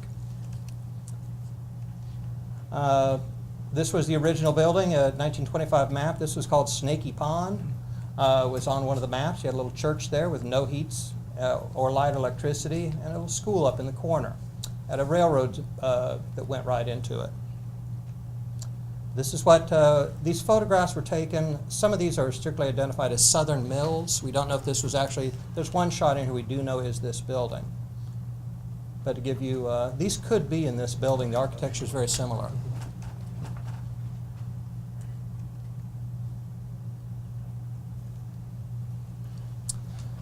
It went from cloth production in '62 to be opened as Mississippi State Physical Plant. This is a shot that we are aware, it was noted on the photograph from Archives and History, was taken in this building, in the Cooley building here. This is a similar shot, not exactly, but a similar shot as it looks today. And now a few shots of how it's presently being used, and I think one Mississippi State recognizes being very underutilized, and we hope to bring it back to more of a former glory. This is looking back south from the roof of the Cooley building. The condition of it, a lot of conditional issues on the building to be corrected. And the gentleman with the brown field, that's about all lead paint. There's lead and asbestos everywhere. But again, your proximity to the university. And some of the beautiful, the timber inside, it's a big issue with the Archives and History National Park Service for us to keep the visibility of the timbers exposed. And so when the project is completed, you'll still see the structure of it. And it's kind of like an archaeological dig. You'll see different periods of time when additions were made, going from one type of column to the next.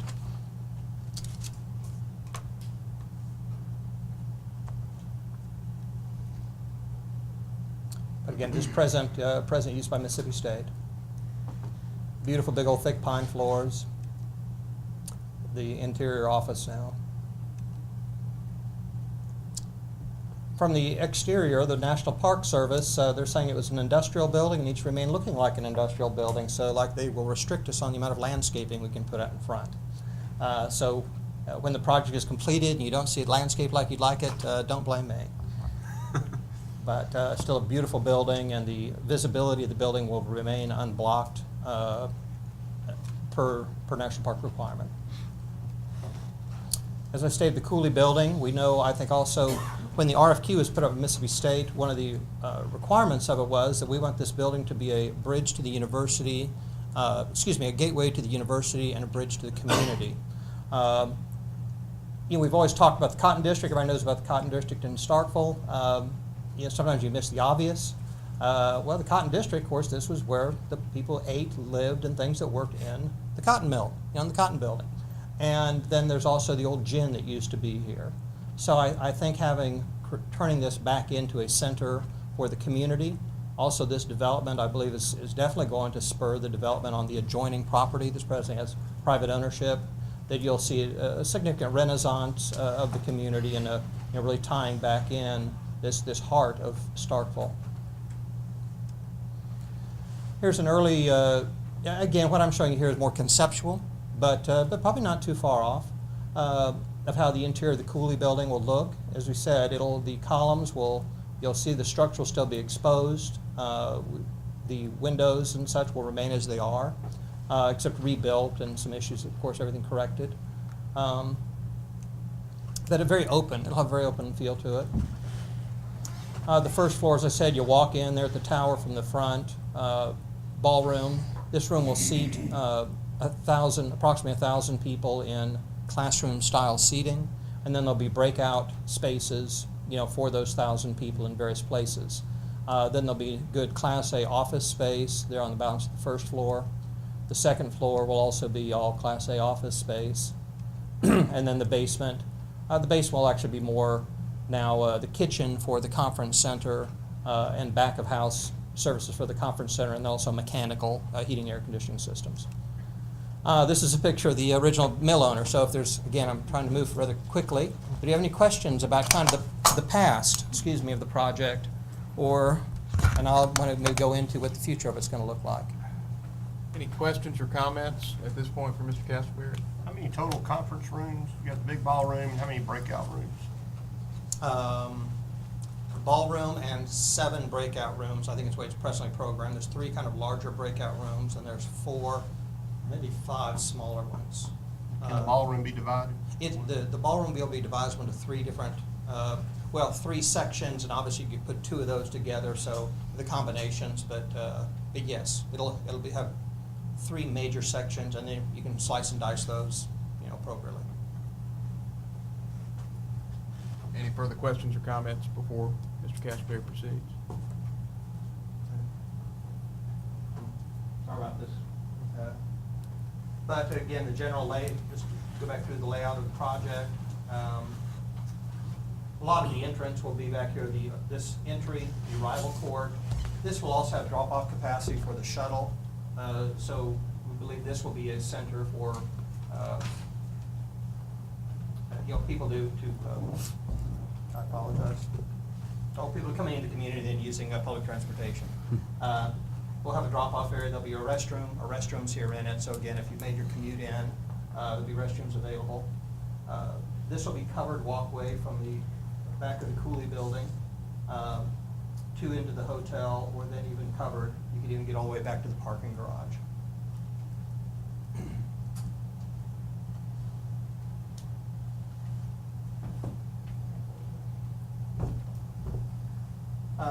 Getting more of the 3D modeling of the property.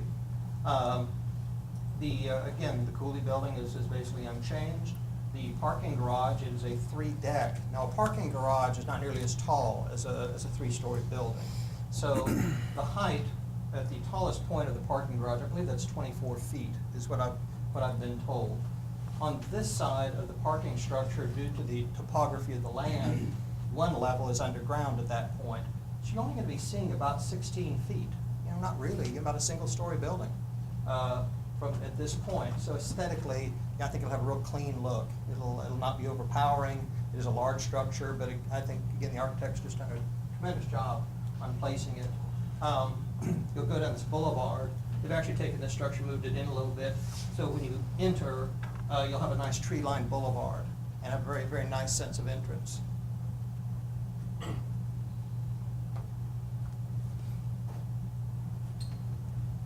And again, just more shots. And please consider much of this is conceptual, but we're getting there. We're trying trying to firm things up. You know, the entry point for the hotel guests drop off, and then they'll circle around and can park. Again, there's kind of more shots. Now more, you know, the action at hand this evening of asking to take action on the architectural contract and the construction manager's contract for the parking garage itself. To give an idea of what this structure, how it will function, and what it looks like. The glassed-in stairwells are, from a security standpoint, you know, they'll be well lit. It'll be tied into Mississippi State security system.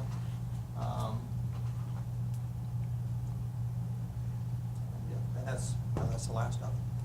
So again, try to kind of move things, take you from 0 to 60 pretty promptly in how long I used. But are there any questions or anything like that? Only thing I've got to say is these are great visuals. Is there any way maybe you could leave them at City Hall for a designated time 1 week for a day or two, or is that something that's proprietary? Yeah. Or No, I can. I'd love for the public to be able to come by and at least and Sure we can. have a time. It may be best once we get everything like as it's Finalized. Yes, sir. We're going to be back on Thursday Okay. for a meeting, and would it be possible to wait until then? Those help me a lot. I'd like Okay. at least the public to see them. Mr. Mayor, Alderman Mayor, I would say as an individual who has hosted conferences all across this state, because we did not have conference facilities in our city, I am extremely excited to see this coming on board. I've watched my 25 years at Mississippi State. I can't think how many, probably millions of dollars that have been pushed to other locales that could have easily been hosted right here in the city. So I'm very excited to see this proposal finally going through. Further questions or comments? And this may be a good time to open up questions or comments to the entire project team.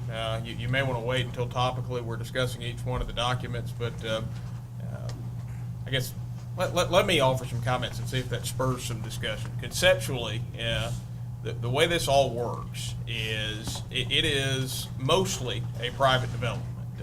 Mr. Castleberry's development will be in the neighborhood of a $50 million development when all is said and done.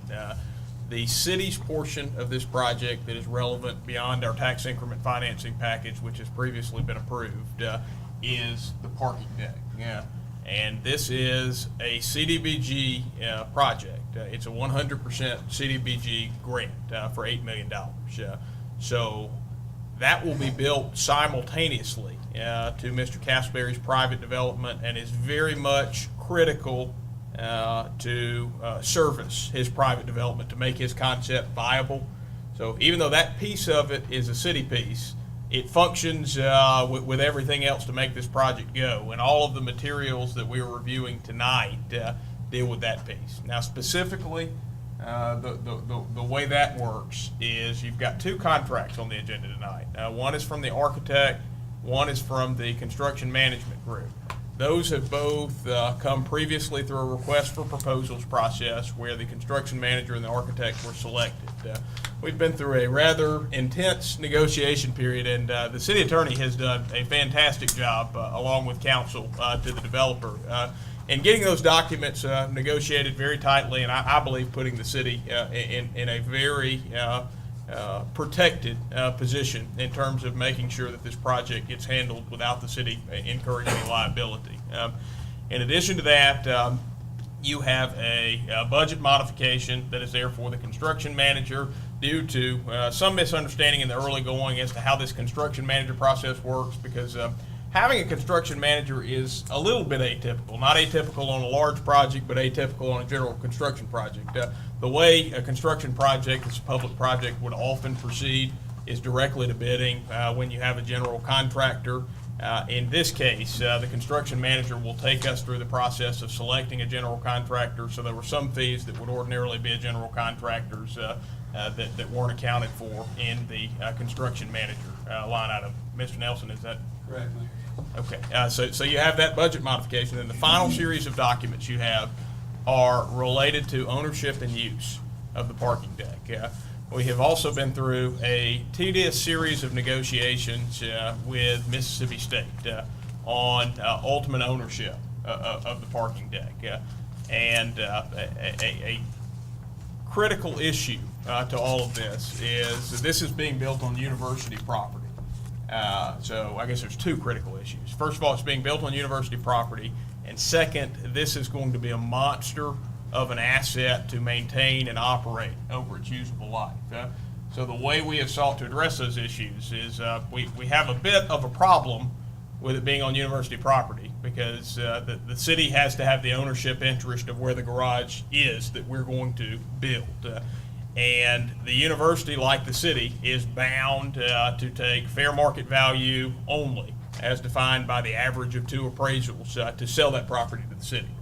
Well, by the time you sell that property to the city at a price tag of somewhere between $500,000 and $1 million, you've greatly reduced your construction budget for the parking deck, and it compromises what you're able to do from a construction standpoint. The second major issue that we've tried to deal with is ownership, maintenance and operation over the duration. It is not something that the city is easily able to accommodate to take on managing this asset. And the university, which manages a vast amount of parking, had some interest in doing that as well. So we kind of put all of these things on the table and began negotiating, and there was a big issue that I was concerned with, and that is, all right, if the city somehow or another deals its ownership interest to the university in this, what benefit does the city lose? And the benefit that the city could lose is essentially a maximum of $35,000 a year. The way the grant program works is MDA says if you're going to use 100% of the federal government's money, it's actually the federal government saying this, but MDA tells us, if you're going to use 100% federal money to do this, you can only profit effectively $35,000 a year. We're not going to give you a cash cow where you can then make money on what you've been granted. So the agreement that we worked out in principle, that the city attorney has been working with the university council to hammer out tediously since then, is the university will lease this property, will actually offer a ground lease on the property to the city. That's where we take a leasehold in the ground where the actual deck is going to be built. And then the city will effectively, for a period of 10 years, which is the same period of the ground lease back that interest in the parking garage to the university. Now, the exchange of benefit and liability is the university takes all maintenance and operation responsibility of the garage, and also maintains the commitment to keep this operating as a public garage where the public has the benefit of use of the garage. And the city and the university, in turn, will split any profits from the garage equally. So if we max out at $35,000 every year, the city would take half. What is it, $17,500, and the university would take $17,500. For the life of the deck. Yeah, for the life of the deck, as long as that deck is there. Any profits. I guess there is a remote possibility that there may be a chance for it to, way out in the future, generate more profit than $35,000 a year, probably a remote possibility. In that case, with these agreements, the city and the university would still share those profits equally. So that's maybe not a nutshell, but an explanation of everything that's going on here. And I wanted to do that now while we've got this group in front of us, so you could ask them any questions you may have about how that'll function. Just have one question regarding the ground lease part. Is the part that is considered in the ground lease, is it just the immediate area where the garage is, or is it the entire grounds of the current property? It's just for the garage. Okay. So other than where the roads around the garage, all the other grounds are still owned initially by Mississippi State in perpetuity? In actuality, we are, Mississippi State is agreeing IHL will be before IHL on August 15th. So what I'm speaking is our intent, based on, of course, IHL approval, that we'll be purchasing a site here for the construction of the Courtyard Hotel. So we will own that, hopefully fee simple, a parcel here and this parcel. We were then entering into a long-term lease from Mississippi State of the Cooley Building and the adjoining acreage. Ms. Benson, we spoke yesterday briefly about the project. I appreciate you being here tonight.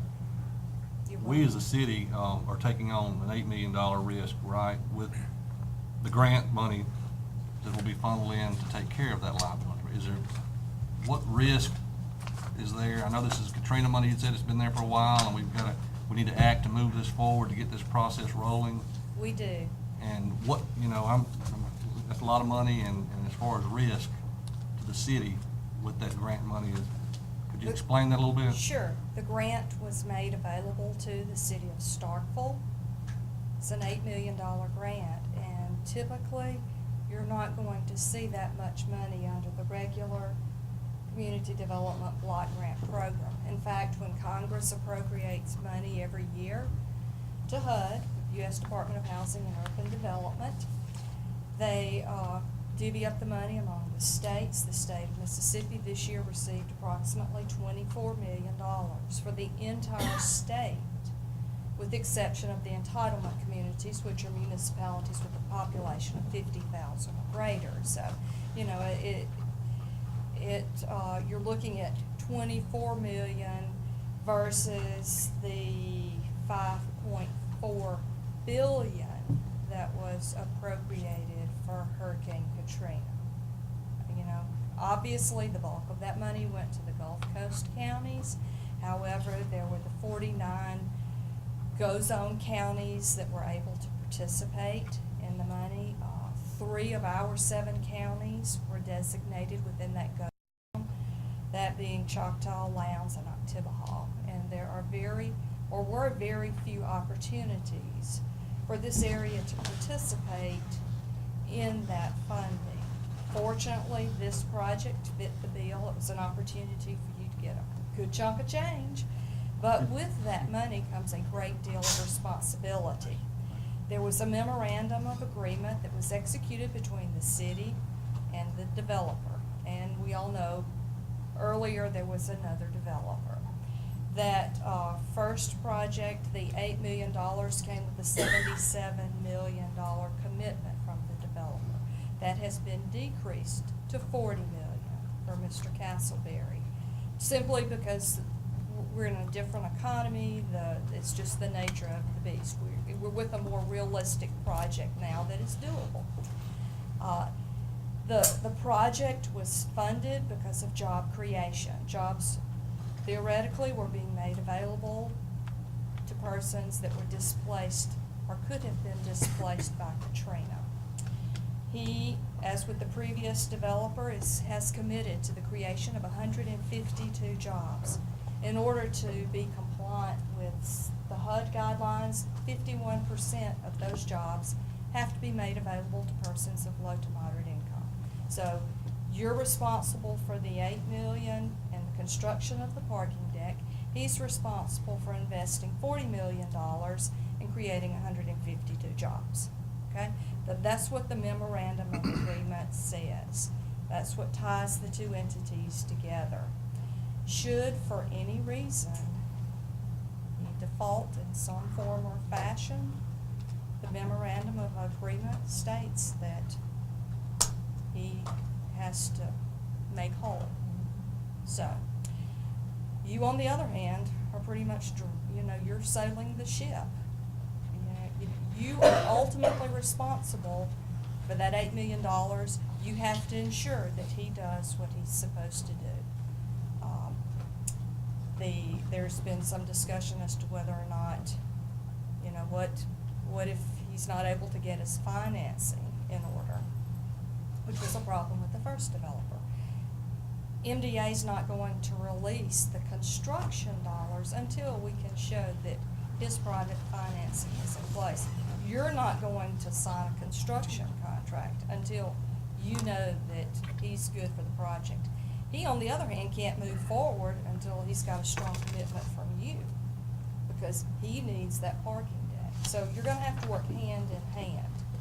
You know, we've got a saying here in our office that's with federal dollars comes federal rules.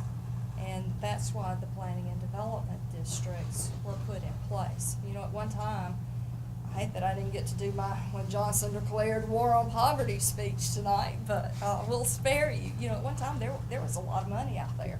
And the local units of government needed a vehicle in which to capture those funds and ensure that they were spent correctly.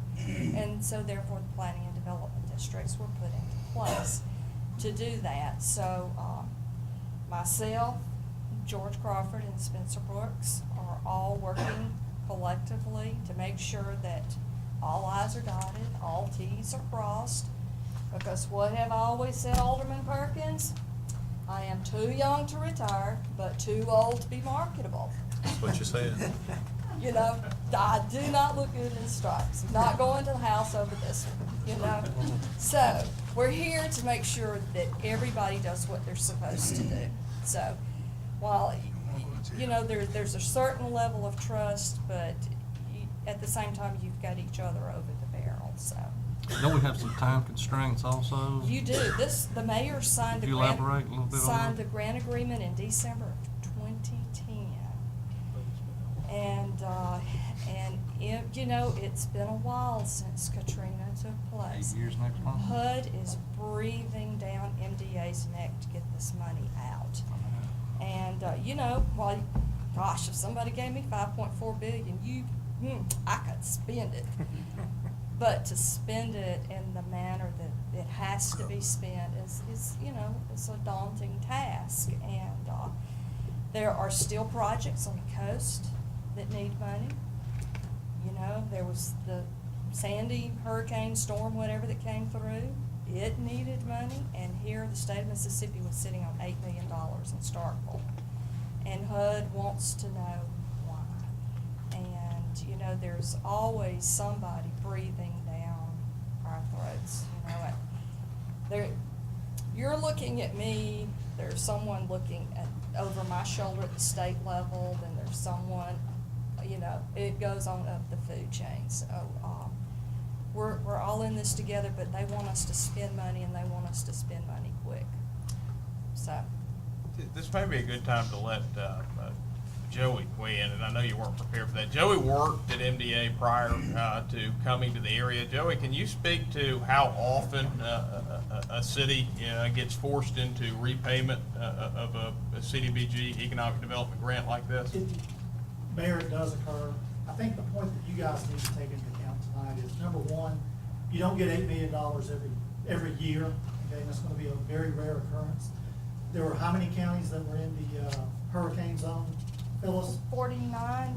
So counties all the way from the coast, all the way up to Lowndes, Activity Hall, Choctaw, received funds, okay?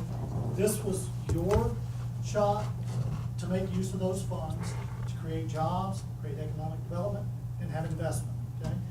The issue has been all along the timing, and that's what Phyllis was speaking to. If I was sitting in your shoes, the number one thing I'd look at, you have a system of checks and balances. Number one, you're not gonna spend the construction funds until Mark obviously has his financing in place. And that financing will be taking place very, very soon, okay?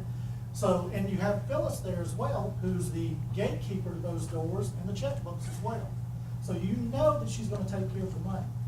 With regards to what it's gonna do to the university, what it's gonna do to the community, it's a gateway and a bridge between both. I know there's some additional discussions with regards to Russell Street and what it can become. I think it's a positive economic development project, and I think it's something that we all should be very excited and happy about. Do you feel a little more comfortable? I do. Okay. Mr. Mayor? I move we approve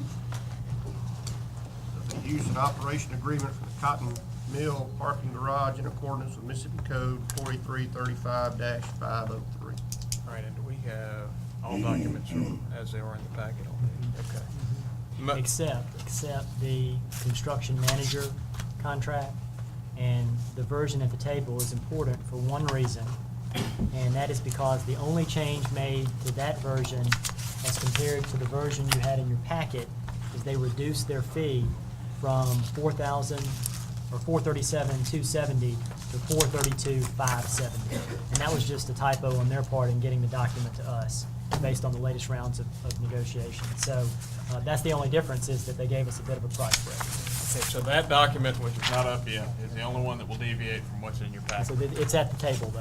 That's revised. All right, I've got a motion from Alderman Maynard to approve of the parking deck use and operation agreement for Cotton Mill Parking Garage in accordance with Mississippi Code Section 4335-503 as presented. Alderman Maynard, is that your motion? That is, yes, sir. Do I hear a second? Second. Motion's been seconded by Alderman Little. Alderman Maynard, do you wish to speak on the merits? Discussion. Any discussion? Any discussion? Any discussion? Seeing none, all those in favor, please signify by saying aye. Aye. All those opposed, please signify by saying nay. Measure clearly passes. I'd like to say while we got Ms. Benson, that was probably the best presentation I've ever seen on that. And I appreciate you doing that, and for myself included, but the newer board members and everybody as a whole. But that was the best way I've ever seen that presented in layman terms. Good Spur of the job. moment, too, because we just spoke yesterday, and I appreciate you putting that together and coming up here today. You'll Great. get the Johnson declared war on poverty another day. Okay, the next matter on the agenda is the consideration of the architect's contract for the Cotton Mill Parking Garage project. Discussion. Say move. Motion has been made by Alderman Carver to approve of the architect's contract for the Cotton Mill Parking Garage project as presented. Alderman Carver, is that your motion? Yes, sir. Do I hear a second? I second. Motion's been seconded by Alderman Nguyen. Need to speak in a All minute. right, let me ask for Alderman Carver's comments, and then we'll go to the city attorney. Alderman Carver, do you wish to speak on the merits? No. Mr. Attorney. Board, I want to make you all aware of one provision in this contract. As everybody said, we have negotiated hard to take out all of the risk for the city of Starkville. And so all throughout the architect's agreement and the construction manager agreement, we say over and over again that the fees involved in this project are capped at the $8 million Katrina grant funds, and that Starkville will pay no overages over that cap. The architects put in one provision to the contract, and they said that if Starkville fails to administer their payment requisitions in a timely fashion, or fails to adhere to the grant guidelines in facilitating their payment, then we will be on the hook until that gets resolved for their periodic payment requisitions. That was a deal breaker point for them. I do believe we're capped at $8 million, and it's up to us to timely pass along those payment requisitions and to abide by the grant guidelines. Mr. Mayor, who'll be cutting those, Mr. Clerk, you'll be cutting those checks? Or Ms. Benson? It'll be us. It'll be the Okay, city. I mean, you heard the city attorney, right? Yes, sir, we've got it. It's gonna get on time, you Yes, understand? sir, absolutely. I know it will, I just wanna emphasize Yes. that from the table. Ms. Benson? Absolutely. Can I make a comment? You may. You know, it would be great if the state was sending that $8 million and the city of Starkville could be accruing that interest. Unfortunately, that's, it all goes back to what the mayor talked about earlier, program income. And they'll only let us draw money down on an as-needed basis. As soon as you get a bill, I need to see it so that I can prepare the request for cash, send it to the state. The state says it will take up to 14 working days to turn that money around. It comes directly to you. You have 3 days to cut that check. I don't like to be written up for something like that. So as soon as it hits the bank, within 3 days, you write the check and it goes out. So, the biggest hiccup is if you've got a holiday and somebody at the state's not at their desk. Mr. Mayor, may I say one thing? The clerk's got something. Did you want to say Well, something? but I can wait for Alderman Perkins. Alderman Perkins. Mr. Clerk, will you give us a just continuous update on how these things are going? Absolutely, Alderman Perkins. Okay. And what I was going to add is just so that the board knows, and Lisa Harden from my office, Deputy Clerk, is in the room tonight as well, but we have we have provisions already set up specifically for this grant. We have an account established just for this, and we already have basically folders and files set up, waiting on this progress to start. So we're on top of it, and we're aware of the 3 days. So we feel that we're ready to go, and certainly understand that this one will have to be monitored pretty closely. Further discussion? Any further discussion? We're in discussion on the architect contract. Any further discussion? Any further discussion? Any further discussion? Seeing none, all those in favor, please signify by saying aye. Aye. All those opposed, please signify by saying nay. Measure clearly passes. The next matter on the agenda is the consideration of the construction manager's contract. Discussion.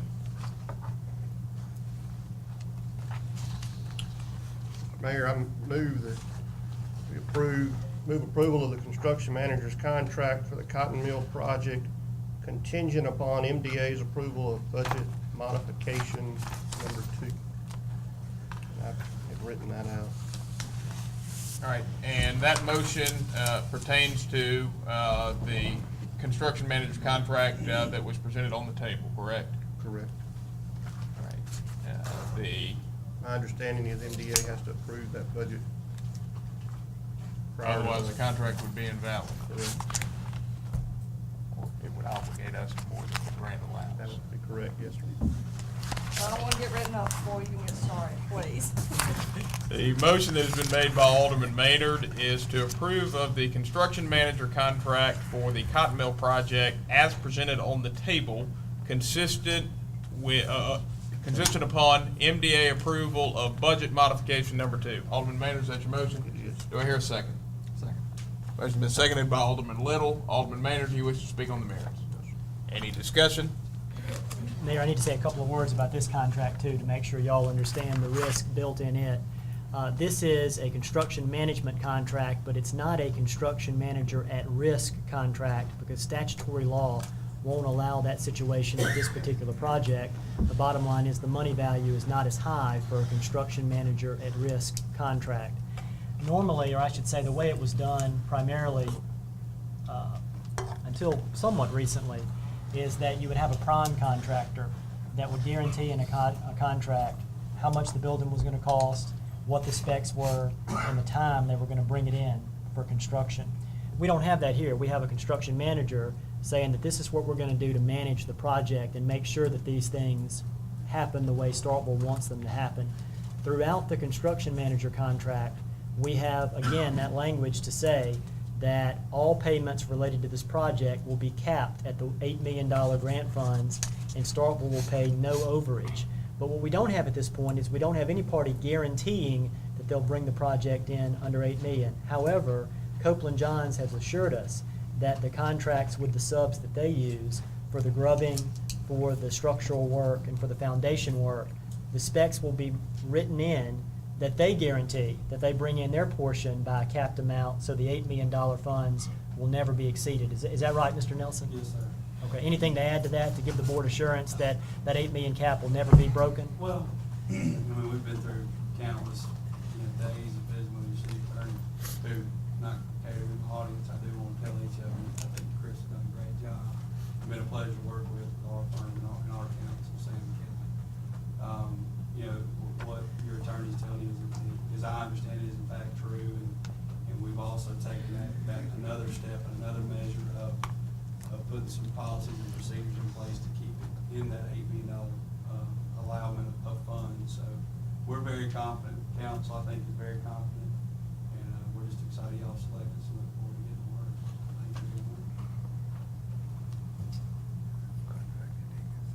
Thank you. Does that help? It does. Further discussion? Any further discussion? Any further discussion? Any further discussion? Seeing none, all those in favor of Alderman Maynard's motion, please signify by saying aye. Aye. All those opposed, please signify by saying nay. Measure clearly passes. The next matter on the agenda is the consideration of the ground lease for the Cotton Mill parking garage in accordance with Mississippi Code 43-35-503. So we, Motion has been made by Alderman Walker to approve of the ground lease for the Cotton Mill parking garage in accordance with Mississippi Code Section 43-35-503. Alderman Walker, is that your motion? yes. Do I hear a second? I second. Motion has been seconded by Alderman Nguyen. Alderman Walker, do you wish to speak on the merits? No. Any discussion, any discussion, any discussion? I do on the first paragraph of the ground lease. I think there is one typographical error. I think you should just say that the city of Starkville is entering the lease agreement with Mississippi State University, not to include the College of Agriculture and Applied Sciences. That was language added by MSU's general counsel, Mr. Maynard. So that was language she put in.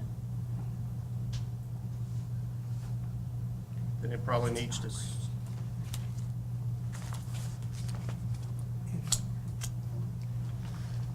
I'm probably stepping on a limb to make any comment on this point as a legal point, but that wording and that title is actually what's in our master lease and sublease agreement. And they use the School of Architecture. Mississippi. Yeah, Mississippi State University, called very good. that's all I can relate to you, and I don't know the whys and the wheres, but that's. Okay. Further discussion? Any further discussion? Any further discussion? Any further discussion? Seeing none, all those in favor of Alderman Walker's motion, please signify by saying aye. Aye. All those opposed, please signify by saying nay. Measure clearly passes. The next matter on the agenda is the consideration of the approval of the Cotton Mill Marketplace budget modification. I believe that would be number 2. Is that just the one thing that we spoke, that the city attorney spoke about? Say move. Alderman Carver has made a motion to approve of the Cotton Mill Marketplace budget modification as presented. Alderman Carver, is that your motion? Yes, sir. Do I hear a second? I second. Motion has been seconded by Alderman Nguyen. Alderman Carver, do you wish to speak on the merits? No, sir. Any discussion, any discussion, any discussion? Seeing none, all those in favor, please signify by saying aye. Aye. All those opposed, please signify by saying nay. Measure clearly passes. The next matter on the agenda is the consideration of the approval of a resolution authorizing GTPDD to submit an ARC application for water improvements on the Cotton Mill project. Discussion. So moved. Motion has been made by Alderman Maynard to approve of a resolution authorizing GTPDD to submit an ARC application for water improvements on the Cotton Mill project. Alderman Maynard, is that your motion? Do I hear a second? I second. Motion has been seconded by Alderman Nguyen. Alderman Maynard, do you wish to speak on the merits? No, sir. Any discussion, any discussion, any discussion? Seeing none, all those in favor, please signify by saying aye. Aye. All those opposed, please signify by saying nay. Measure clearly passes. Mr. Mayor, I might be recognized. You may. Ms. Benson, thank you, because this project been out there, since 2010, we've been messing with this project. Yes, sir. Thank you all so much. Thank you, Ms. Benson, for staying on it. Thank the board for let's get this project on the way so we can get this project started and move the city of Starkville in the right direction. Even people got so many negative ideas and so many feelings about us, I feel that we're gonna do great, because we're starting off right. Thank you, And on Alderman. the long way, we got iron in November. Last year. Thank you all. Thank y'all. Thank you. Thanks, guys. Thank you very Thank you. much. Thank you. Congratulations. No, I don't, do not take the trust Sure, lightly. Thank you very much. All right, the, If at Ms. any Benson. point anyone has any questions and you want to call, come by the office, please feel free to do so. Keep us out of jail. That goes for me as well. If you have any Thank y'all. questions, comments, concerns, give me a call. thank you. Thank you all. Thank y'all. The next matter on the agenda is a public hearing and consideration of rezoning for Dr. Lloyd Rose. Just taking a quick glance at the room, I don't think we have a large number of people that have come to make comments in the public hearing, so I'm going to deviate from our standard practice a little bit here. Hey, could you raise your hand if you're here for the public hearing to make comments tonight on Mr. Rose's project? Okay. What we're going to do is we're going to have it presented, and then I will again, I guess, officially open a public hearing, just ask for comments, and there being none, we'll be done with the public hearing. Mr. Snowden? Thank you, Mr. Mayor. This rezoning is from a single-family R2 to an R5 multifamily. It's for the existing Colonial Arms apartment that probably all of you thought was already zoned multifamily, but it's been zoned single-family since the 1960s. Dr. Rose is the owner of the property. which is located at the southeast corner of East Gillespie and North Montgomery. It has been developed over the years, starting in the 70s with this portion of the property, the 70s and 80s, and the southern portion of the property. The early 80s is primarily what is termed colonial arms, and in the late 90s, this portion was redeveloped. The Planning Commission considered this at 2 public hearings. They recommended approval of the rezoning with 2 conditions. Number 1 is the 6 lots that make up the subject property be aggravated into 1, which has taken some time, but it was accomplished last week. And also that he limit the number of units to 84. He presently has 79 units on the subject property. He wants to develop a 5-plex, and that will be the extent of his development on this property. The Planning Commission was concerned that somebody could go in and level the site and get a more dense development, but Dr. Rose graciously agreed to limit the overall development to 84 units. In terms of the state rezoning criteria, as it addresses this case, there's a change in land use circumstances in the immediate vicinity of the property. The property, all of this property, again, has been developed as multifamily. The property up here at the northeast intersection of Montgomery and Gillespie were also rezoned recently. And as far as a manifest change in the, or mistake in the zoning map, the original map that was readopted in 1981 should have reflected the land use of this property, but it did not. So from a standpoint of the 2 criteria, change in circumstances and manifest density in the map, both of these criteria are met. The staff did recommend the rezoning subject to the conditions. The Planning Commission recommended it subject to those conditions as well. And I'll be glad to answer any questions that you may have. Any questions from the members of the board? Questions or comments from the members of the board? All right. Mayor, can I be recognized? You may. Mr. Stokes, just some procedural matters. Has notice been met for the public hearing both statutorily and by ordinance? Both. The adjacent, the nearby owners were notified by mail, 160 feet radius of the subject property, and it was published twice in the Starkville Times. 15 days in advance of the hearing? 15 days in advance, yes. And did you receive any signed protests? We received a concern from an adjacent property owner who was satisfied with these conditions. Okay. And she has made those as part of the record in the Planning Commission hearing. So she was appeased by the limitation of Yes. 84 density?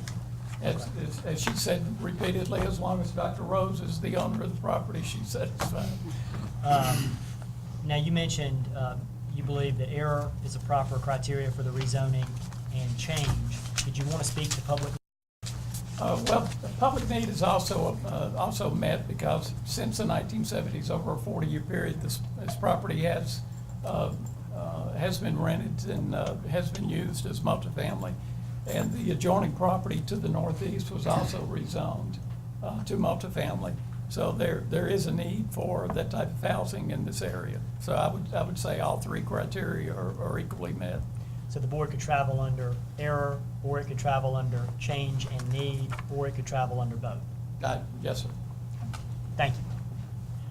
All right, at this time, I'm going to open the public hearing. Are there any comments that anyone would like to make with respect to this matter? Are there any comments that anyone from the general public would like to make? Any comments? All right, seeing none, I'm going to close the public hearing. And now the matter is before the board for discussion.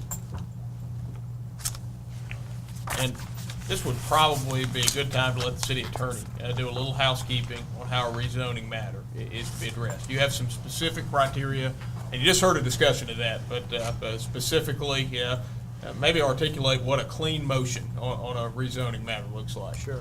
The test for rezoning, while simple, can be a little tricky. The Mississippi Supreme Court has defined what it is, and it's a two-pronged test, but the second part of the test has two parts, all right? So the first prong is whether or not there's error in the original rezoning.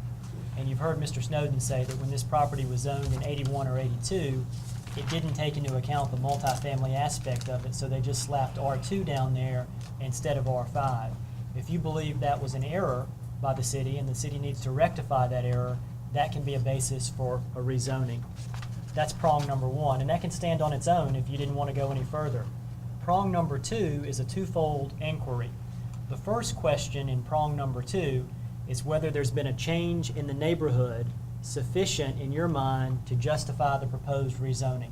The law doesn't define what neighborhood is. It leaves it up to the discretion of each board member to come up with that in your own determination of the issue. And concurrently with that, on the same level as change, the criteria is there a public need for the proposed rezoning? So you either have to find error or you have to find change and public need. You've heard Mr. Snowden say that he thinks that both apply to this case, manifest error and change and need. And so if you were to make a motion to approve the P&Z recommendation for the proposed rezoning, and that's the proper motion, it would be I move to accept the recommendation of P&Z for the rezoning of this from R2 to R5, you would need to tag it by based on a finding of, and you can state error, or you can state change and need, or you could state all three. Does that make sense? Any questions? Alderman Carver. To date, I don't think I've ever seen a Scrivener's error, but as you're saying this is a Scrivener's error, is this justifiable? Is that what you're saying? You said? Yes, for over 40 years, the property has been developed this way, and it did not reflect that under the underlying zoning on 2 occasions when the map was changed.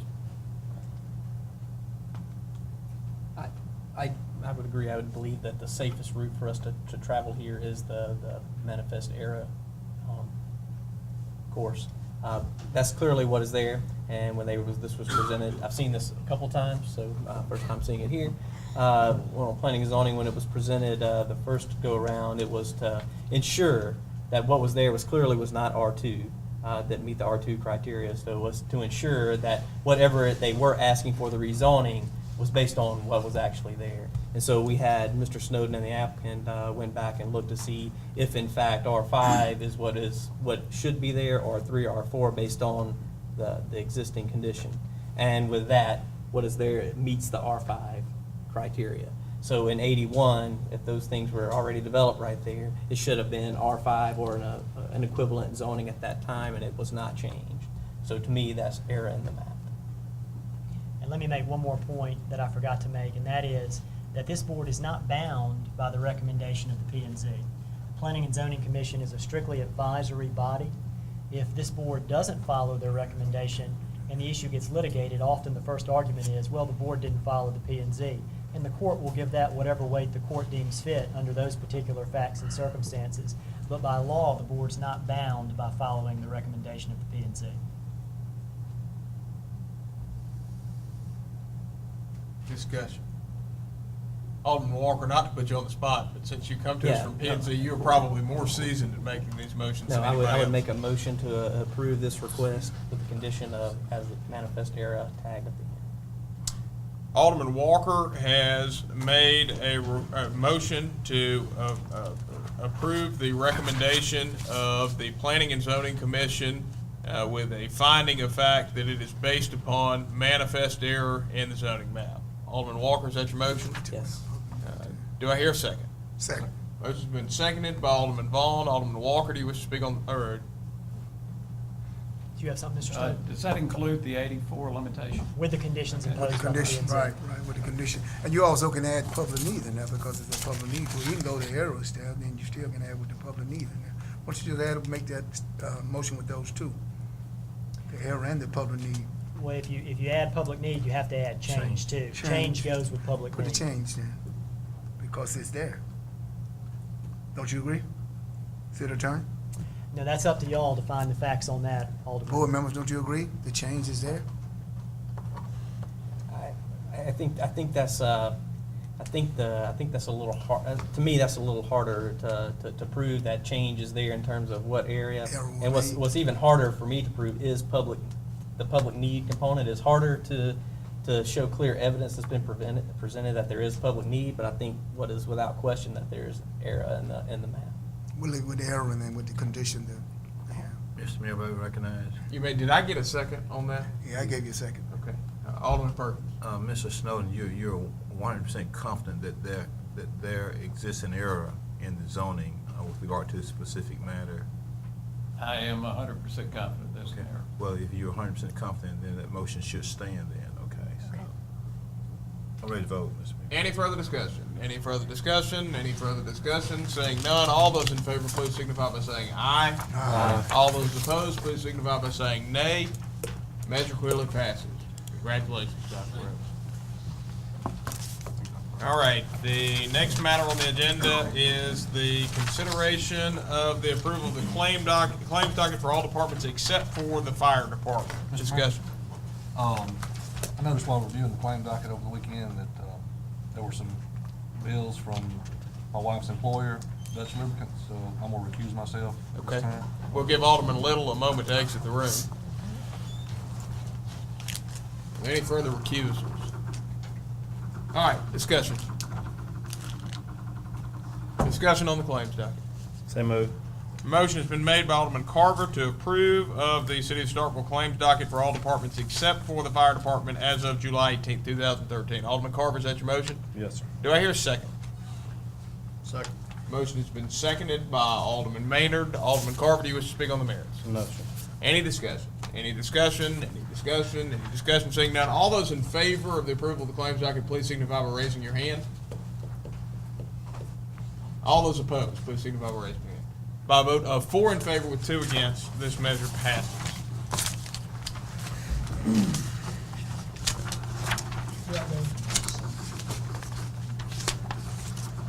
The next matter on the agenda is the request for authorization to hire Blair Wilson as a temporary part-time general office clerk in finance and administration. Discussion. Mr. Mayor, just one question. Mr. Clerk, I'm not against this, and this is a budgeted position. Yes, sir, this is actually, if you remember, this is a full-time position that was budgeted. We initially brought Tanisha Hendricks in here half-time. She's been promoted to the accounts receivable function. So this is part-time, half-time filling of a full-time position. So is your goal to eventually move to a full-time?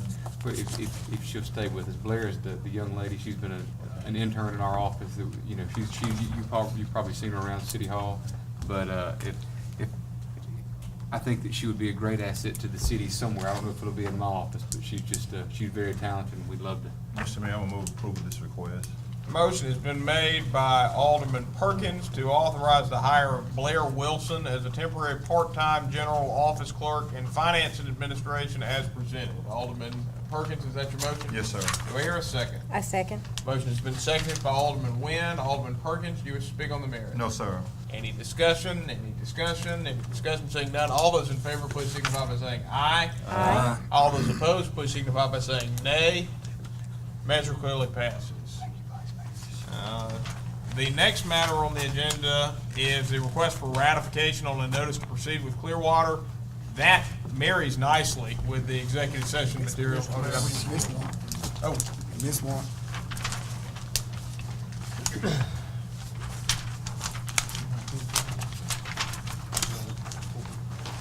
all right, no, I'm sorry. You have the request for authorization to advertise to fill the vacant position of associate engineer. Discussion. Mr. Mayor, I'd like to make a motion that we table that item to give myself and Mr. Boyd and the city engineer time to take a detailed look at that job description. Second. Motion has been made by Alderman Maynard to table the advertisement to fill the vacant position of associate engineer.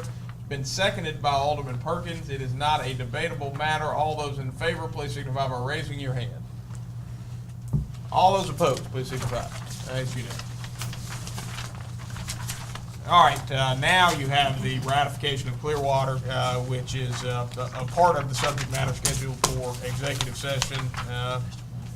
And that is the last matter you have on the agenda, so a possible way to handle it would be to bump that to executive session. Or we can have a discussion. Mr. Devlin, come down here just a minute. Just refresh my memory on this Clearwater. That was what we needed to move forward. The mayor was gone.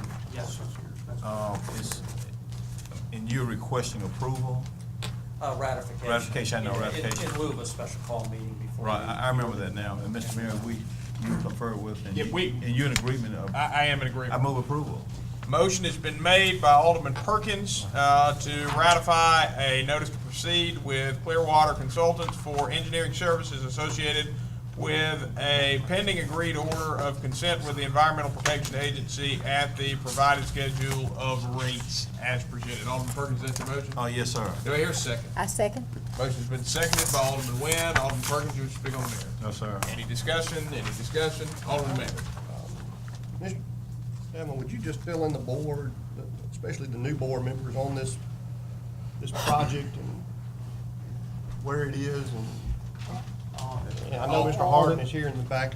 Alderman, that's gonna be the subject of the executive session. Okay, never mind. I'll withdraw my question. Any further discussion? Any further discussion? Any further discussion? Any further discussion? Seeing none, all those in favor, please signify by saying aye. Aye. All those opposed, please signify by saying nay. Measure clearly passes. The next matter on the agenda is potential closed session to determine whether there is a need for an executive session.